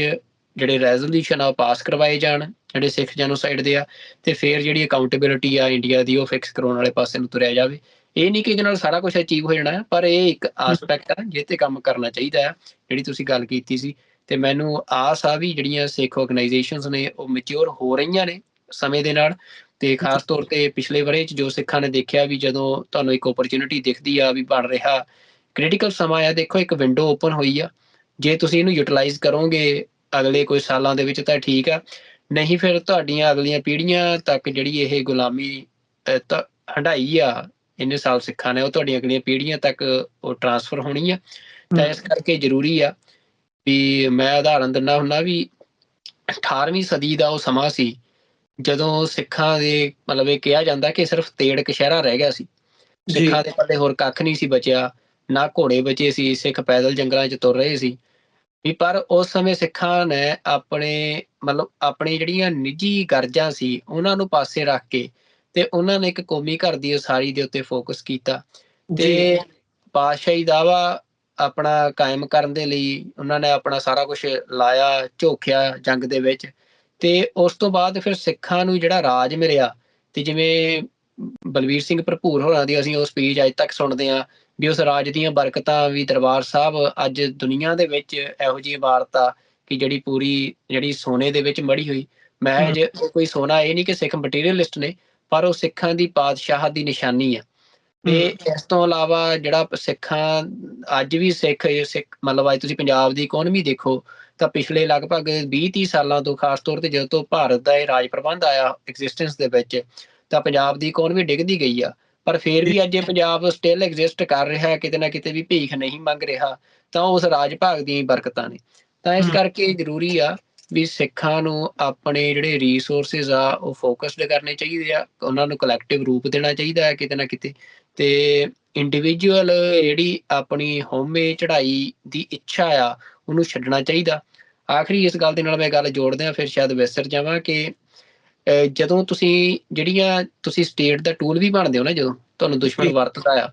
ਕਈ ਵਾਰ ਬੰਦੇ ਜਿਹੜੇ ਆ ਉਹਨਾਂ ਨੂੰ ਇਸ ਗੱਲ ਦਾ ਖਿਆਲ ਹੀ ਨਹੀਂ ਆਉਂਦਾ ਕਿ ਉਹ ਸਟੇਟ ਉਹਨਾਂ ਨੂੰ ਵਰਤ ਰਹੀ ਹੈ, ਦੁਸ਼ਮਣ ਉਹਨਾਂ ਨੂੰ ਵਰਤ ਰਿਹਾ ਆ। ਉਹ ਵਰਤੇ ਕਿਉਂ ਜਾਂਦੇ ਆ? ਉਹ ਵਰਤੇ ਇਸੇ ਚੱਕਰ 'ਚ ਜਾਂਦੇ ਆ ਕਿਉਂਕਿ ਉਹਨਾਂ ਦੇ ਜਿਹੜੇ ਡਿਸੀਜ਼ਨਸ ਨੇ ਉਹ ਕੌਮੀ ਨਾ ਹੋ ਕੇ ਉਹ ਨਿੱਜੀ ਗਰਜਾਂ 'ਚੋਂ ਨਿਕਲ ਰਹੇ ਹੁੰਦੇ ਆ। ਉਹ ਫਿਰ ਜਦੋਂ ਨਿੱਜੀ ਗਰਜਾਂ 'ਚੋਂ ਨਿਕਲਦੇ ਆ ਤਾਂ ਕਿਸੇ ਦੂਜੇ ਸਿੱਖ ਨੂੰ ਠਿੱਬੀ ਲਾਉਣ ਦੇ ਲਈ, ਕਿਸੇ ਦੂਜੇ ਦੇ ਨਾਲ ਈਗੋ ਕਲੈਸ਼ 'ਚੋਂ ਬੰਦੇ ਜਿਹੜੇ ਆ ਉਹ ਸਟੇਟ ਉਹਨਾਂ ਨੂੰ ਸਾਈਕੋ ਐਨਾਲਿਸਿਸ ਕਰਕੇ ਉਹਨਾਂ ਦਾ ਤੇ ਇਸ ਤਰੀਕੇ ਨਾਲ ਯੂਜ਼ ਕਰਦੀ ਆ। ਤਾਂ ਇਹ ਚੀਜ਼ਾਂ ਦੇਖੋ ਸਿੱਖਾਂ ਨੂੰ ਇਸ ਗੱਲ ਤੋਂ ਸੁਚੇਤ ਰਹਿਣਾ ਚਾਹੀਦਾ। ਆਪਣੇ ਸੁਭਾਵਾਂ ਤੇ ਕੰਮ ਕਰੀਏ, ਕਿਰਦਾਰਾਂ ਤੇ ਕੰਮ ਕਰੀਏ ਵੀ ਤੁਸੀਂ ਇਸ ਸਾਰੇ ਸੰਘਰਸ਼, ਇਸ ਜੱਦੋ-ਜਹਿਦ ਦੇ ਵਿੱਚ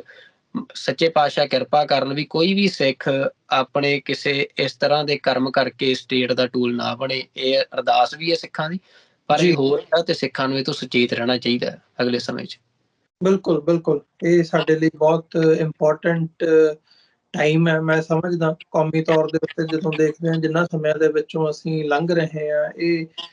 ਇੱਕ ਕਰੂਸ਼ੀਅਲ ਟਾਈਮ ਪੀਰੀਅਡ ਹੈ ਜਿਹਦੇ ਵਿੱਚੋਂ ਸਾਡੇ ਕੋਲ ਇੱਕੋ ਥਾਂ ਬਣੀ ਹੈ ਜਿੱਥੇ ਅਸੀਂ ਕੌਮ ਦੇ ਲਈ ਕੁਝ ਬਿਹਤਰੀ ਦੇ ਲਈ ਕਦਮ ਪੁੱਟ ਸਕਦੇ ਹਾਂ, ਤੇ ਮਹਾਰਾਜ ਦੀ ਕਿਰਪਾ ਦੇ ਨਾਲ ਅਸੀਂ ਅੱਗੇ ਵੱਧ ਕੇ ਉਹਦੇ ਚੋਂ ਕੁਝ ਰਿਜ਼ਲਟ ਵੀ ਸਾਡੇ ਲਈ ਕੌਮੀ ਪੱਖ ਤੋਂ ਨਿਕਲ ਸਕਦੇ ਆ। ਮੈਂ ਜਾਂਦੇ ਇੱਕ ਹੋਰ ਨਜ਼ਰੀਏ ਤੋਂ ਵੀ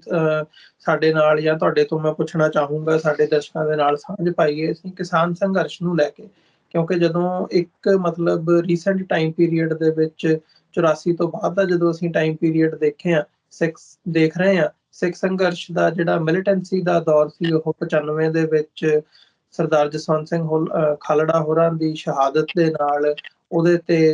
ਇੱਕ ਜਿਹਨੂੰ ਕਹਿੰਦੇ ਆ ਫੁੱਲ ਸਟਾਪ ਲੱਗਦਾ ਆ। ਉਹਦੇ ਵਿੱਚ ਉਹ ਤੋਂ ਬਾਅਦ ਇੱਕ ਡਿਫਰੈਂਟ ਕਿਸਮ ਦਾ ਟਾਈਮ ਪੀਰੀਅਡ ਆਉਂਦਾ। ਮਤਲਬ ਹੁਣ ਜਦੋਂ ਕਿਸਾਨ ਸੰਘਰਸ਼ ਨੇ 2020-2021 ਦੇ ਵਰ੍ਹੇ ਦੇ ਵਿੱਚ ਮੋਦੀ ਸਰਕਾਰ ਨੂੰ ਬੈਕਫੁੱਟ ਤੇ ਜਾਣਾ ਪਿਆ ਤੇ ਉਹਨਾਂ ਨੇ 3 ਖੇਤੀ ਕਾਨੂੰਨ ਵਾਪਸ ਲਏ, ਇਹਨੇ ਸਿੱਖਾਂ ਦੀ ਇੱਕ ਇਮੇਜ ਜਿਹੜੀ ਇੰਟਰਨੈਸ਼ਨਲਾਈਜ਼ ਕੀਤੀ ਤੇ ਇੱਕ ਸਿੱਖਾਂ ਦੇ ਵਿੱਚ ਵੀ ਇੱਕ ਉਹ ਭਾਵਨਾ ਪੈਦਾ ਕੀਤੀ ਕਿ ਨਹੀਂ, ਜਿਹੜੀ ਸਟੇਟ ਹੈ ਉਹ ਇਨਵਿੰਸਿਬਲ ਨਹੀਂ ਹੈਗੀ, ਇਹਨਾਂ ਨੂੰ ਧੱਕਾ ਦਿੱਤਾ ਜਾ ਸਕਦਾ ਜੇ ਅਸੀਂ ਅੱਡੀ ਗੱਡ ਕੇ ਖਲੋਈਏ ਤਾਂ। ਇਹ ਇੱਕ ਬਹੁਤ ਇੰਪੋਰਟੈਂਟ ਨੁਕਤਾ ਹੈਗਾ ਜਿਹੜਾ ਪਿਛਲੇ ਸਮੇਂ ਦੇ ਵਿੱਚ ਵਾਪਰਿਆ। ਪਰ ਹਕੂਮਤ ਦੀ ਸਟੇਟ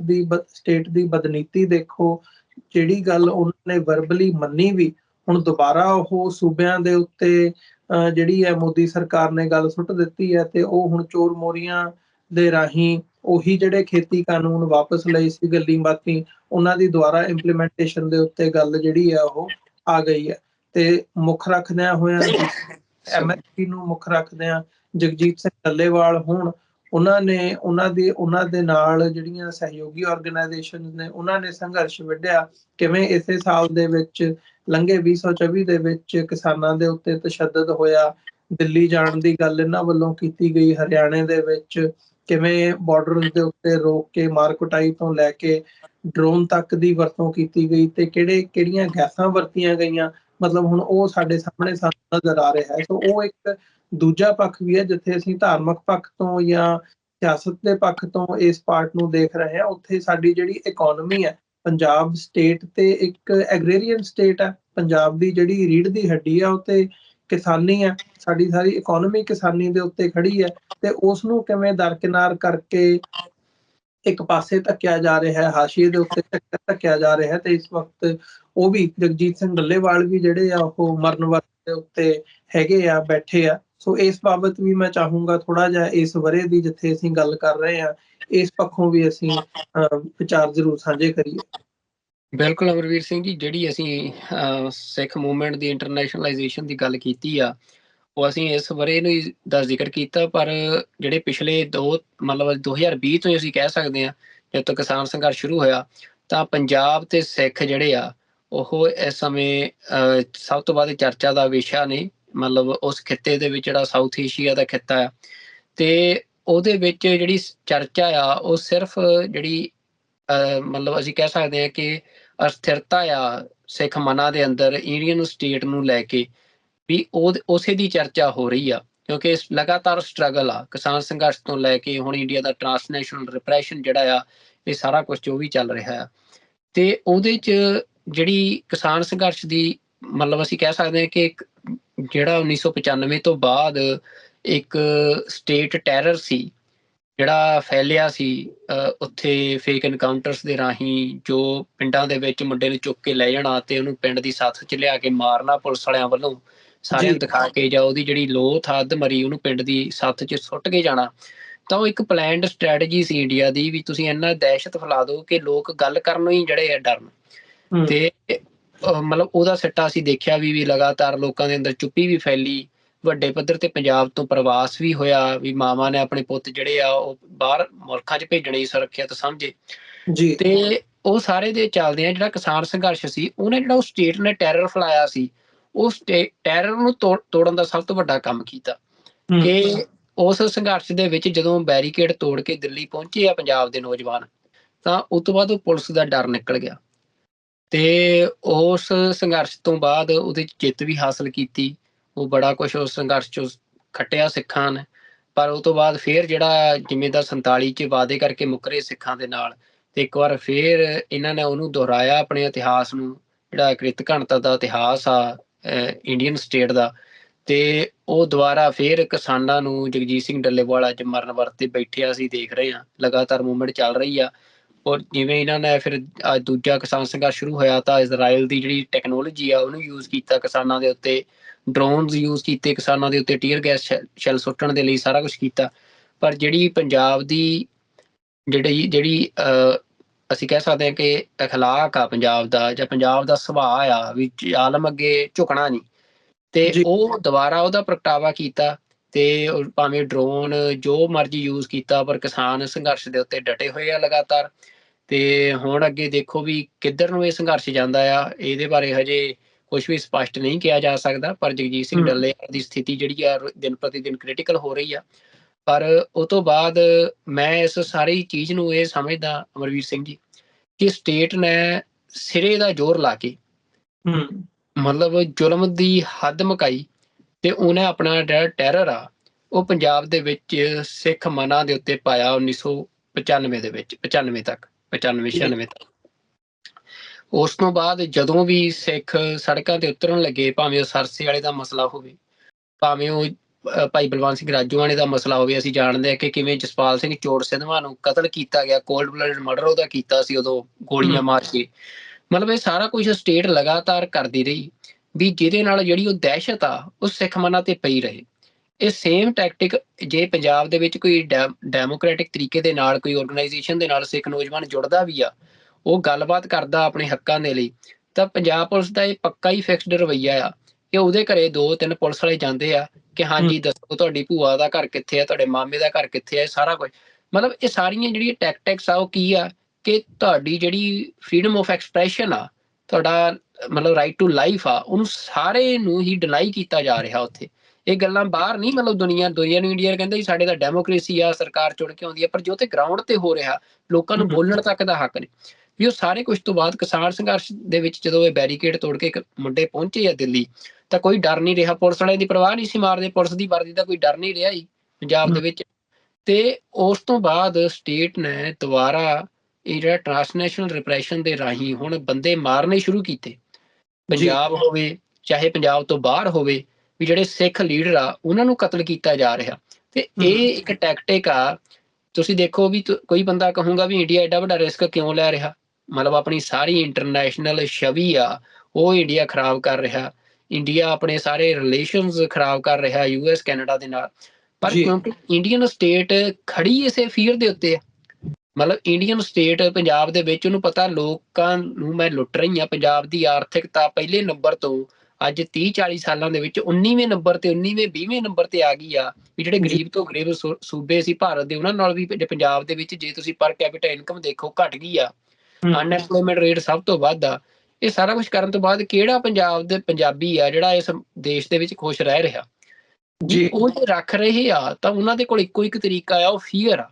ਤੇ ਉਹ ਜਦੋਂ ਫੀਅਰ ਟੁੱਟਣ ਲੱਗ ਗਿਆ ਤਾਂ ਉਹਨਾਂ ਨੂੰ ਡਰ ਲੱਗਿਆ ਵੀ ਇਹ ਹੁਣ ਸਾਡੇ ਉਹਦੇ 'ਚ ਨਹੀਂ ਰਹਿਣਗੇ, ਸਾਡੇ ਕਬਜ਼ੇ 'ਚ।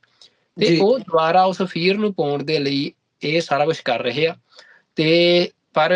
ਮੈਂ ਜਿਵੇਂ ਸਟਾਰਟਿੰਗ 'ਚ ਗੱਲ ਕਹੀ ਸੀ ਵੀ ਇਹਨਾਂ ਨੇ ਆਪਣੇ ਪੈਰਾਂ ਤੇ ਕੁਹਾੜਾ ਤਾਂ ਮਾਰਿਆ ਹੀ ਸਿੱਖਾਂ ਨਾਲ ਪੰਗਾ ਲੈ ਕੇ, ਵੀ ਇਹ ਸਾਰਾ ਇਹਨਾਂ ਨੇ ਆਪਣੀ ਫੋਰਨ ਪਾਲਿਸੀ ਜਿਹੜੀ ਆ ਉਹ ਡੀਰੇਲ ਕਰ ਲਈ ਆ। ਪਰ ਨਾਲ ਦੀ ਨਾਲ ਜਿਹੜਾ ਇਹ ਫੀਅਰ ਵੀ ਪਾਉਣਾ ਚਾਹੁੰਦੇ ਸੀ, ਉਹ ਫੀਅਰ ਵੀ ਇਹਨਾਂ ਦਾ ਨਹੀਂ ਪੈ ਰਿਹਾ। ਇਹ ਉਹ ਭਾਵੇਂ ਵਿਦੇਸ਼ਾਂ ਦੇ ਵਿੱਚ ਅਸੀਂ ਦੇਖਿਆ ਵੀ ਜਦੋਂ ਭਾਈ ਹਰਦੀਪ ਸਿੰਘ ਨਿੱਜਰ ਦੀ ਸ਼ਹਾਦਤ ਤੋਂ ਬਾਅਦ ਲੱਖਾਂ ਦੀ ਗਿਣਤੀ 'ਚ ਲੋਕ, ਭਾਵੇਂ ਉਹ ਆਸਟ੍ਰੇਲੀਆ ਅਮਰੀਕਾ ਦੇ ਵਿੱਚ ਰੈਫਰੈਂਡਮ ਹੋਏ, ਭਾਵੇਂ ਉਹ ਕੈਨੇਡਾ 'ਚ ਹੋਏ, ਭਾਵੇਂ ਉਹ ਨਿਊਜ਼ੀਲੈਂਡ ਦੇ ਵਿੱਚ ਹੋਏ, ਹਰ ਥਾਂ ਦੇ ਉੱਤੇ ਲੱਖਾਂ ਦੇ ਵਿੱਚ ਸਿੱਖਾਂ ਨੇ ਆਪਣੀ ਐਸਪੀਰੇਸ਼ਨ ਦਾ ਪ੍ਰਗਟਾਵਾ ਕੀਤਾ। ਪੰਜਾਬ ਦੇ ਵਿੱਚ ਫੇਰ ਦੁਬਾਰਾ ਨੌਜਵਾਨ ਜਿਹੜੇ ਆ ਕਿਸਾਨ ਸੰਘਰਸ਼ ਦੇ ਰਾਹੀਂ ਸੜਕਾਂ ਦੇ ਉੱਤੇ ਨਿਕਲੇ ਹੋਏ ਆ। ਮਤਲਬ ਅੱਜ ਪੰਜਾਬ ਦੇ ਵਿੱਚ ਦਲ ਖਾਲਸਾ, ਸ਼੍ਰੋਮਣੀ ਅਕਾਲੀ ਦਲ ਅੰਮ੍ਰਿਤਸਰ ਦੀਆਂ ਜਿਹੜੀਆਂ ਰੈਲੀਆਂ ਨੇ ਉਹਨਾਂ ਦੇ ਵਿੱਚ ਲਗਾਤਾਰ ਇਕੱਠ ਵੱਧ ਰਿਹਾ ਆ। ਤਾਂ ਸਟੇਟ ਜਿਹੜੀ ਆ ਇੰਡੀਅਨ ਸਟੇਟ ਉਹ ਹਰ ਥਾਂ ਦੇ ਉੱਤੇ ਫੇਲ ਹੋ ਰਹੀ ਆ। ਇਹ ਜਿਹੜਾ ਵਰ੍ਹਾ ਸੀ, ਅਸੀਂ ਕਹਿ ਸਕਦੇ ਹਾਂ ਕਿ ਜਿਹੜਾ ਸਿੱਖ ਤੇ ਇੰਡੀਅਨ ਸਟੇਟ ਦੀ ਜੰਗ ਆ, ਜਿਹੜਾ ਜੰਗ ਹਿੰਦ ਪੰਜਾਬ ਦਾ ਆ, ਉਹਦੇ 'ਚ ਇਹ ਵਰ੍ਹਾ ਪੰਜਾਬ ਦੀ ਜਿੱਤ ਦਾ ਹੋ ਕੇ ਨਿਬੜਿਆ ਆ ਜਿਹੜਾ ਹੁਣ ਤੱਕ ਦੀ। ਪਰ ਇਹ ਜੰਗ ਜਾਰੀ ਆ, ਇਹ ਸਟਰਗਲ ਜਾਰੀ ਆ ਤੇ ਜੰਗ ਨੂੰ ਆਪਣੇ ਆਖਰੀ ਅਮਲ ਤੱਕ ਲੈ ਕੇ ਜਾਣਾ ਆ। ਜੇ ਮਤਲਬ ਪੰਜਾਬ ਨੂੰ ਤੁਸੀਂ ਆਪਣੀ ਉਸ ਪੋਜੀਸ਼ਨ ਤੇ ਜਿਹੜੀ ਮਹਾਰਾਜਾ ਰਣਜੀਤ ਸਿੰਘ ਦੇ ਸਮੇਂ ਸੀ ਉਸ ਪੋਜੀਸ਼ਨ ਤੇ ਲੈ ਕੇ ਜਾਣਾ ਆ, ਤਾਂ ਤੁਹਾਨੂੰ ਹੁਣ ਢਿੱਲੇ ਜਾਂ ਅਵੇਸਲੇ ਪੈਣ ਦੀ ਮਤਲਬ ਕੋਈ ਗੁੰਜਾਇਸ਼ ਨਹੀਂ ਹੈ ਸਿੱਖਾਂ ਨੂੰ। ਬਲਕਿ ਸਿੱਖਾਂ ਨੂੰ ਜਿਹੜੀ ਮੈਂ ਪਹਿਲਾਂ ਗੱਲ ਕਹੀ ਆ ਕਿ ਅੱਜ ਕੌਮੀ ਤੌਰ ਤੇ ਇੱਕ ਕੌਮੀ ਚੇਤਨਾ ਦੇ ਨਾਲ ਕਲੈਕਟਿਵ ਰੂਪ ਦੇ ਵਿੱਚ ਜਿਹੜੇ ਆ ਆਪਣੇ ਰਿਸੋਰਸਿਸ ਨੂੰ ਯੂਜ਼ ਕਰਨਾ ਚਾਹੀਦਾ ਹੈ ਤੇ ਐਫਰਟਸ ਕਰਨੇ ਚਾਹੀਦੇ ਆ।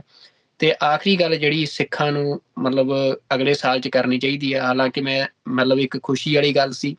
ਭਾਵੇਂ ਉਹ ਸਿੱਖ ਫੈਡਰੇਸ਼ਨ UK ਦਾ ਪ੍ਰੋਗਰਾਮ ਸੀ ਇਸ ਸਾਲ, ਭਾਵੇਂ ਉਹ ਵਰਲਡ ਪਾਰਲੀਮੈਂਟ ਦੀ ਕਾਨਫਰੰਸ ਸੀ, ਤੇ ਭਾਵੇਂ ਅਸੀਂ ਇੱਥੇ ਦੇਖ ਰਹੇ ਹਾਂ ਕਿ ਸਿੱਖ ਫੈਡਰੇਸ਼ਨ ਕੈਨੇਡਾ ਦੁਆਰਾ ਫੋਰਮੇਸ਼ਨ ਉਹਦੀ ਹੋਈ ਆ, ਚਾਹੇ ਵਰਲਡ ਸਿੱਖ ਆਰਗੇਨਾਈਜੇਸ਼ਨ ਹੈ ਕੈਨੇਡਾ ਦੇ ਵਿੱਚ, ਚਾਹੇ ਉਹ ਆਸਟ੍ਰੇਲੀਆ ਦੇ ਵਿੱਚ ਜਿਵੇਂ ਉੱਥੇ ਆਰਗੇਨਾਈਜੇਸ਼ਨ ਸਿੱਖ ਆਰਗੇਨਾਈਜੇਸ਼ਨਸ ਨੇ ਪਾਰਲੀਮੈਂਟ ਦੇ ਵਿੱਚ ਪਿਛਲੇ ਮਹੀਨੇ ਉੱਥੇ ਇੱਕ ਵੱਡੀ ਕਾਨਫਰੰਸ ਕਰਵਾਈ ਆ।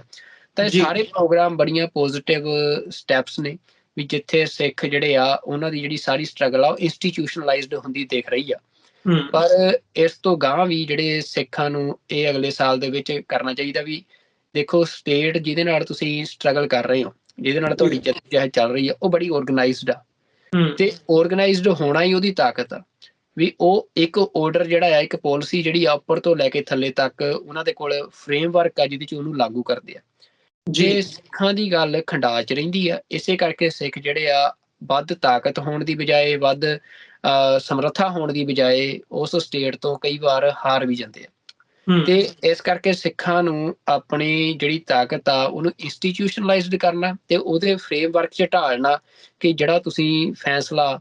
ਇੰਸਟੀਟਿਊਸ਼ਨਲਾਈਜ਼ਡ ਕਰਕੇ ਲੈਂਦੇ ਹੋ ਉਹਦੇ ਉੱਤੇ ਸਾਰੇ ਰਿਸੋਰਸਿਸ ਦਾ ਸੰਗਠਿਤ ਹੋ ਕੇ ਲੱਗਣਾ ਤੇ ਥੱਲੇ ਤੱਕ ਉਹਨੂੰ ਇੰਪਲੀਮੈਂਟ ਕਰਨਾ, ਵੀ ਉਹ ਚੀਜ਼ ਦੇ ਉੱਤੇ ਸਿੱਖਾਂ ਨੂੰ ਕੰਮ ਕਰਨਾ ਚਾਹੀਦਾ ਆ। ਪਿਛਲੇ ਸਾਲ 'ਚ ਕੁਝ ਪੋਜ਼ਿਟਿਵ ਉਹਦੇ ਤੇ ਹੋਇਆ ਆ, ਪਰ ਅਗਲੇ ਸਾਲ 'ਚ ਇਸ ਚੀਜ਼ ਦੇ ਉੱਤੇ ਜ਼ਿਆਦਾ ਫੋਕਸ ਕਰਨਾ ਚਾਹੀਦਾ। ਆਪਣੀ ਸਮਰੱਥਾ ਦੇ ਉੱਤੇ ਸਿੱਖ ਕੰਮ ਕਰਨ। ਬਾਕੀ ਜਿਹੜੇ ਹਾਲਾਤ ਨੇ ਉਹ ਤੁਹਾਡੇ ਆਪਣੇ ਹੱਥ 'ਚ ਨਹੀਂ ਹੁੰਦੇ। ਕੁਛ ਹਾਲਾਤ ਆਲੇ ਦੁਆਲੇ ਦੀਆਂ ਤੁਹਾਡੀਆਂ ਸਿਚੁਏਸ਼ਨਸ ਜਿਹੜੇ US ਚਾਈਨਾ ਕਲੈਸ਼ ਆ ਉਹਦੇ 'ਚੋਂ, ਇੰਡੀਆ ਦੀ ਫੋਰਨ ਪੋਲਿਸੀ ਆ ਉਹਦੇ 'ਚੋਂ, ਇਹਨਾਂ ਸਾਰੀਆਂ ਚੀਜ਼ਾਂ 'ਚੋਂ ਨਿਕਲਣੇ ਆ। ਪਰ ਤੁਸੀਂ ਇਹ ਨਹੀਂ ਹੁੰਦਾ ਕਿ ਉਹਨਾਂ ਹਾਲਾਤਾਂ ਨੇ ਜਦੋਂ ਤੱਕ ਉਹਨਾਂ ਦੇ ਆਪਣੇ ਇੰਟਰਸਟ ਆ ਕਿਸੇ ਦੂਜੇ ਮੁਲਕ ਦੇ, ਉਦੋਂ ਤੱਕ ਹੀ ਉਹ ਮਤਲਬ ਆਪਣੇ ਇੰਟਰਸਟ ਪੂਰੇ ਹੋਣ ਤੱਕ ਹੀ ਤੁਹਾਡੇ 'ਚ ਇੰਟਰਸਟ ਲੈਣਗੇ। ਪਰ ਜੇ ਤੁਸੀਂ ਆਪਣੀ ਅਚੀਵਮੈਂਟ ਕੰਪਲੀਟ ਕਰਨੀ ਆ ਤਾਂ ਉਹ ਤੁਹਾਡੀ ਆਪਣੀ ਤਾਕਤ ਦੇ ਸਿਰ ਤੇ ਹੀ ਹੋਣੀ ਹੈ। ਇਹਦੇ ਬਾਰੇ ਮਤਲਬ ਇਹ ਸਿੱਖਾਂ ਦੀ ਚੇਤਨਾ ਦਾ ਹਿੱਸਾ ਆ ਇਹ ਸ਼ਬਦ ਕਿ ਕਹੋ ਕਿਸੇ ਕੋ ਰਾਜ ਨਾ ਦੇ ਹੈ, ਜੋ ਲੈ ਹੈ ਨਿਜ ਬਲ ਸੇ ਲੈ ਹੈ। ਤੇ ਆਪਣੇ ਬਲ ਨੂੰ ਮਜ਼ਬੂਤ ਕਰੀਏ। ਤੇ ਇਹ ਵੀ ਨਹੀਂ ਕਿ ਤੁਸੀਂ ਦੁਨੀਆ ਤੋਂ ਟੁੱਟ ਜਾਓ, ਇਹ ਕਹੋ ਵੀ ਅਸੀਂ ਕਿਸੇ ਦੀ ਮਦਦ ਨਹੀਂ ਲੈਣੀ। ਤੁਹਾਨੂੰ ਹਰੇਕ ਦੇ ਬਲ ਆਪਣੇ ਹੱਥ ਵਧਾਉਣੇ ਚਾਹੀਦੇ ਆ। ਇਸ ਜੰਗ ਦੇ ਵਿੱਚ ਤੁਹਾਨੂੰ ਇਹ ਗੱਲ ਸਪਸ਼ਟ ਹੋਣੀ ਚਾਹੀਦੀ ਆ ਕਿ ਤੁਹਾਡਾ ਦੁਸ਼ਮਣ ਸਿਰਫ ਇੱਕ ਆ ਤੇ ਉਹ ਤੋਂ ਬਾਹਰ ਜਿੰਨੇ ਵੀ ਲੋਕ ਹੈਗੇ ਆ ਉਹਨਾਂ ਨੂੰ ਤੁਸੀਂ ਮਿੱਤਰ ਬਣਾਉਣਾ ਆ। ਤੇ ਉਹ ਮਤਲਬ ਉਹਨਾਂ ਦੇ ਲਈ ਤੁਹਾਡੀ ਮਿੱਤਰਤਾ ਤੇ ਜਿਹੜੇ ਹੱਥ ਆ ਉਹ ਹਮੇਸ਼ਾ ਵਧੇ ਹੋਣੇ ਚਾਹੀਦੇ ਆ। ਤੇ ਜਿਹੜਾ ਦੁਸ਼ਮਣ ਆ ਉਹਦੇ ਬਾਰੇ ਤੁਹਾਨੂੰ ਸਪਸ਼ਟਤਾ ਹੋਣੀ ਚਾਹੀਦੀ ਆ। 18ਵੀਂ ਸਦੀ ਦਾ ਸਮਾਂ ਸਿੱਖਾਂ ਨੂੰ ਇਹ ਸਿਖਾਉਂਦਾ ਆ। ਜਦੋਂ ਉਸ ਸਮੇਂ ਵੀ ਟਰਮੋਇਲ ਸੀ ਉੱਥੇ ਮੁਗਲਾਂ ਦੇ ਵਿੱਚ, ਅਫਗਾਨਾਂ ਦੇ ਵਿੱਚ ਤੇ ਰਾਜਪੂਤਾਂ ਮਰਾਠਿਆਂ ਦੇ ਵਿੱਚ, ਤਾਂ ਉਸ ਸਮੇਂ ਸਿੱਖਾਂ ਨੇ ਇਸ ਸਟ੍ਰੈਟਜੀ ਨੂੰ ਬੜੇ ਵਧੀਆ ਤਰੀਕੇ ਨਾਲ ਵਰਤਿਆ। ਤੇ ਅੱਜ ਵੀ ਆਸ ਆ ਕਿ ਸਿੱਖ ਅਗਲੇ ਵਰ੍ਹੇ ਦੇ ਵਿੱਚ ਇਸ ਸਟ੍ਰੈਟਜੀ ਦੇ ਉੱਤੇ ਕੰਮ ਕਰਨਗੇ ਤੇ ਆਪਣੀ ਤਾਕਤ ਨੂੰ ਮਜ਼ਬੂਤ ਕਰਕੇ ਆਪਣੀ ਤਾਕਤ ਨੂੰ ਇੰਸਟੀਟਿਊਸ਼ਨਲਾਈਜ਼ਡ ਕਰਨਗੇ। ਜੀ ਬਿਲਕੁਲ, ਨਹੀਂ ਇਹ ਇੱਕ ਇੰਪੋਰਟੈਂਟ ਸਟੈਪਸ ਹੈਗੇ ਆ ਤੇ ਇੰਪੋਰਟੈਂਟ ਗੱਲਾਂ ਨੇ ਜਿਹਦੇ ਤੇ ਸਾਡਾ ਧਿਆਨ ਕੇਂਦਰਿਤ ਹੋਣਾ ਚਾਹੀਦਾ ਤੇ ਸਾਨੂੰ ਅੱਗੇ ਵਧਣਾ ਚਾਹੀਦਾ। ਜਿਵੇਂ ਤੁਸੀਂ ਅਖੀਰ ਦੇ ਵਿੱਚ ਜ਼ਿਕਰ ਵੀ ਕੀਤਾ ਵੀ ਹੋਰ ਵੀ ਬਹੁਤ ਫੈਕਟਰਸ ਹੈਗੇ ਆ। ਮੈਂ ਚਾਹੁੰਦਾ ਸੀ ਵੀ ਅਸੀਂ ਹੋਰ ਵੀ ਇਹਦੇ ਤੇ ਅਸੀਂ ਲੰਬੀ ਗੱਲ ਕਰ ਸਕਦੇ ਹਾਂ, ਪਰ ਸਮਾਂ ਨਹੀਂ ਇਜਾਜ਼ਤ ਦਿੰਦਾ ਗੱਲਬਾਤ ਨੂੰ ਹੋਰ ਅੱਗੇ ਤੋਰਨ ਦੇ ਲਈ। ਪਰ ਇੰਡੀਆ ਦੀ ਜਿਹੜੀ ਫੋਰਨ ਪਾਲਿਸੀ ਹੈਗੀ ਹੈ ਇਸ ਸਾਰੇ ਸਾਲ ਦੇ ਵਿੱਚ, ਉਹਦੇ ਵਿੱਚ ਵੀ ਕਿਤੇ ਨਾ ਕਿਤੇ ਇੱਕ ਸ਼ਿਫਟ ਜਿਹੀ ਦੇਖਣ ਨੂੰ ਮਿਲ ਰਹੀ ਹੈ। ਜਿਵੇਂ ਪਹਿਲਾਂ ਇੰਡੀਆ ਜਿਹੜਾ ਆ ਉਹ US ਬਲਾਕ ਦਾ ਹਿੱਸਾ ਬਣਿਆ, US ਦੇ ਵੱਲ ਨੂੰ ਝੁਕਿਆ ਪਿਛਲੇ 2 ਦਹਾਕਿਆਂ ਦੇ ਵਿੱਚ, ਖਾਸ ਤੌਰ ਤੇ ਜੇ ਅਸੀਂ ਕਹਿਣਾ ਹੋਵੇ। ਤੇ ਪਿਛਲੇ ਇਸ ਟ੍ਰਾਂਸਨੈਸ਼ਨਲ ਰਿਪਰੈਸ਼ਨ ਦੇ ਦੌਰੇ ਤੋਂ ਬਾਅਦ ਉਹਦਾ ਇੰਪੈਕਟ ਇਹ ਹੋਇਆ ਕਿ ਹੁਣ ਜਿਵੇਂ ਅਮਰੀਕਾ ਨੇ ਉੱਥੇ ਉਸ ਖਿੱਤੇ ਦੇ ਵਿੱਚ ਇੰਡੀਆ ਦੇ ਉੱਤੇ ਕੁਐਸਚਨ ਮਾਰਕ ਲਾਉਣਾ ਸ਼ੁਰੂ ਕੀਤਾ, ਜਾਂ ਇੰਡੀਆ ਨੂੰ ਜਿਹਨੂੰ ਕਹਿੰਦੇ ਨੇ ਵੀ ਸ਼ੀਸ਼ਾ ਦਿਖਾਉਣਾ ਸ਼ੁਰੂ ਕੀਤਾ। ਤੇ ਇਹਨਾਂ ਦੀ ਥੋੜੀ ਜਿਹੀ ਅਕਲ ਵੀ ਟਿਕਾਣੇ ਆਈ ਹੈ ਤੇ ਨਾਲ ਹੀ ਨਾਲ ਇੰਡੀਆ ਦਾ ਜਿਹੜਾ ਝੁਕਾਅ ਹੈਗਾ ਉਹ ਉਧਰ ਰਸ਼ੀਆ ਵੱਲ ਨੂੰ, ਜਾਂ ਈਵਨ ਹੁਣ ਰੀਸੈਂਟ ਜਿਹੜੀਆਂ ਖਬਰਾਂ ਨੇ ਉਹ ਚਾਈਨਾ ਵਾਲੇ ਪਾਸੇ ਨੂੰ ਵੀ ਥੋੜਾ ਜਿਹਾ ਉਹ ਕਰ ਰਹੇ। ਇਹ ਵੀ ਬਹੁਤ ਮੇਜਰ ਡਿਵੈਲਪਮੈਂਟਸ ਨੇ ਜਿਹੜੀਆਂ ਇੰਟਰਨੈਸ਼ਨਲ ਜੀਓਪੋਲਿਟਿਕਸ ਦੇ ਵਿੱਚ ਹੋ ਰਹੀਆਂ ਨੇ, ਜਿਹਦੇ ਤੇ ਸਾਨੂੰ ਧਿਆਨ ਵੀ ਰੱਖਣਾ ਚਾਹੀਦਾ ਕੀ ਚੱਲ ਰਿਹਾ ਆ, ਕਿਸ ਹਿਸਾਬ ਨਾਲ ਚੱਲ ਰਿਹਾ ਆ, ਤੇ ਸਾਨੂੰ ਸਾਡੇ ਪੱਖ ਤੋਂ ਵੀ ਉਹਨੂੰ ਐਨਾਲਾਈਜ਼ ਕਰਨ ਦੀ ਲੋੜ ਹੈਗੀ ਆ, ਜਿਹੜਾ ਕਿ ਅਸੀਂ TV84 ਦੇ ਪ੍ਰੋਗਰਾਮਸ ਦੇ ਰਾਹੀਂ ਸੱਚੋ ਸੱਚ ਦੇ ਵਿੱਚ ਖਾਸ ਤੌਰ ਤੇ ਡਾਕਟਰ ਅਮਰਜੀਤ ਸਿੰਘ ਹੋਰੀ ਇਹਦੇ ਤੇ ਡੇਲੀ ਬੇਸਿਸ ਦੇ ਉੱਤੇ ਚਾਨਣਾ ਪਾਉਂਦੇ ਆ, ਜਾਂ ਐਨਾਲਿਟੀਕਲ ਪੁਆਇੰਟ ਆਫ ਵਿਊ ਤੋਂ ਦੇਖਣ ਦੀ, ਸਮਝਣ ਦੀ ਕੋਸ਼ਿਸ਼ ਕਰਦੇ ਆ। ਸੋ ਸਾਡੇ ਦਰਸ਼ਕ ਇਸ ਵਕਤ ਜਿਹੜੇ ਸਾਡੇ ਨਾਲ ਜੁੜੇ ਹੋਏ ਆ, ਉਮੀਦ ਕਰਦੇ ਆ ਸਾਡੀ ਇਹ ਵਿਚਾਰ ਚਰਚਾ ਤੁਹਾਨੂੰ ਜ਼ਰੂਰ ਪਸੰਦ ਆਈ ਹੋਵੇਗੀ। ਤੇ ਅਸੀਂ ਅਰਦਾਸ ਵੀ ਇਹ ਕਰਦੇ ਹਾਂ ਕਿ ਆਉਣ ਵਾਲਾ ਜਿਹੜਾ ਵਰ੍ਹਾ ਹੈ ਉਹ ਸਾਡੀ ਨਿੱਜੀ ਜ਼ਿੰਦਗੀਆਂ ਦੇ ਲਈ ਵੀ ਤੇ ਕੌਮੀ ਪੱਖ ਤੋਂ ਵੀ ਸਾਡੇ ਲਈ ਇੱਕ ਚੰਗਾ, ਖੁਸ਼ੀਆਂ ਭਰਿਆ, ਖੇੜਿਆਂ ਭਰਿਆ ਹੋਵੇ। ਸੋ ਇਸੇ ਅਰਦਾਸ ਦੇ ਨਾਲ ਸੁਖਵਿੰਦਰ ਸਿੰਘ ਜੀ ਫਤਿਹ ਦੀ ਸਾਂਝ ਪਾਈਏ ਅੰਤ ਦੇ ਵਿੱਚ। ਵਾਹਿਗੁਰੂ ਜੀ ਕਾ ਖਾਲਸਾ, ਵਾਹਿਗੁਰੂ ਜੀ ਕੀ ਫਤਿਹ ਜੀ। ਵਾਹਿਗੁਰੂ ਜੀ ਕਾ ਖਾਲਸਾ, ਵਾਹਿਗੁਰੂ ਜੀ ਕੀ ਫਤਿਹ ਜੀ।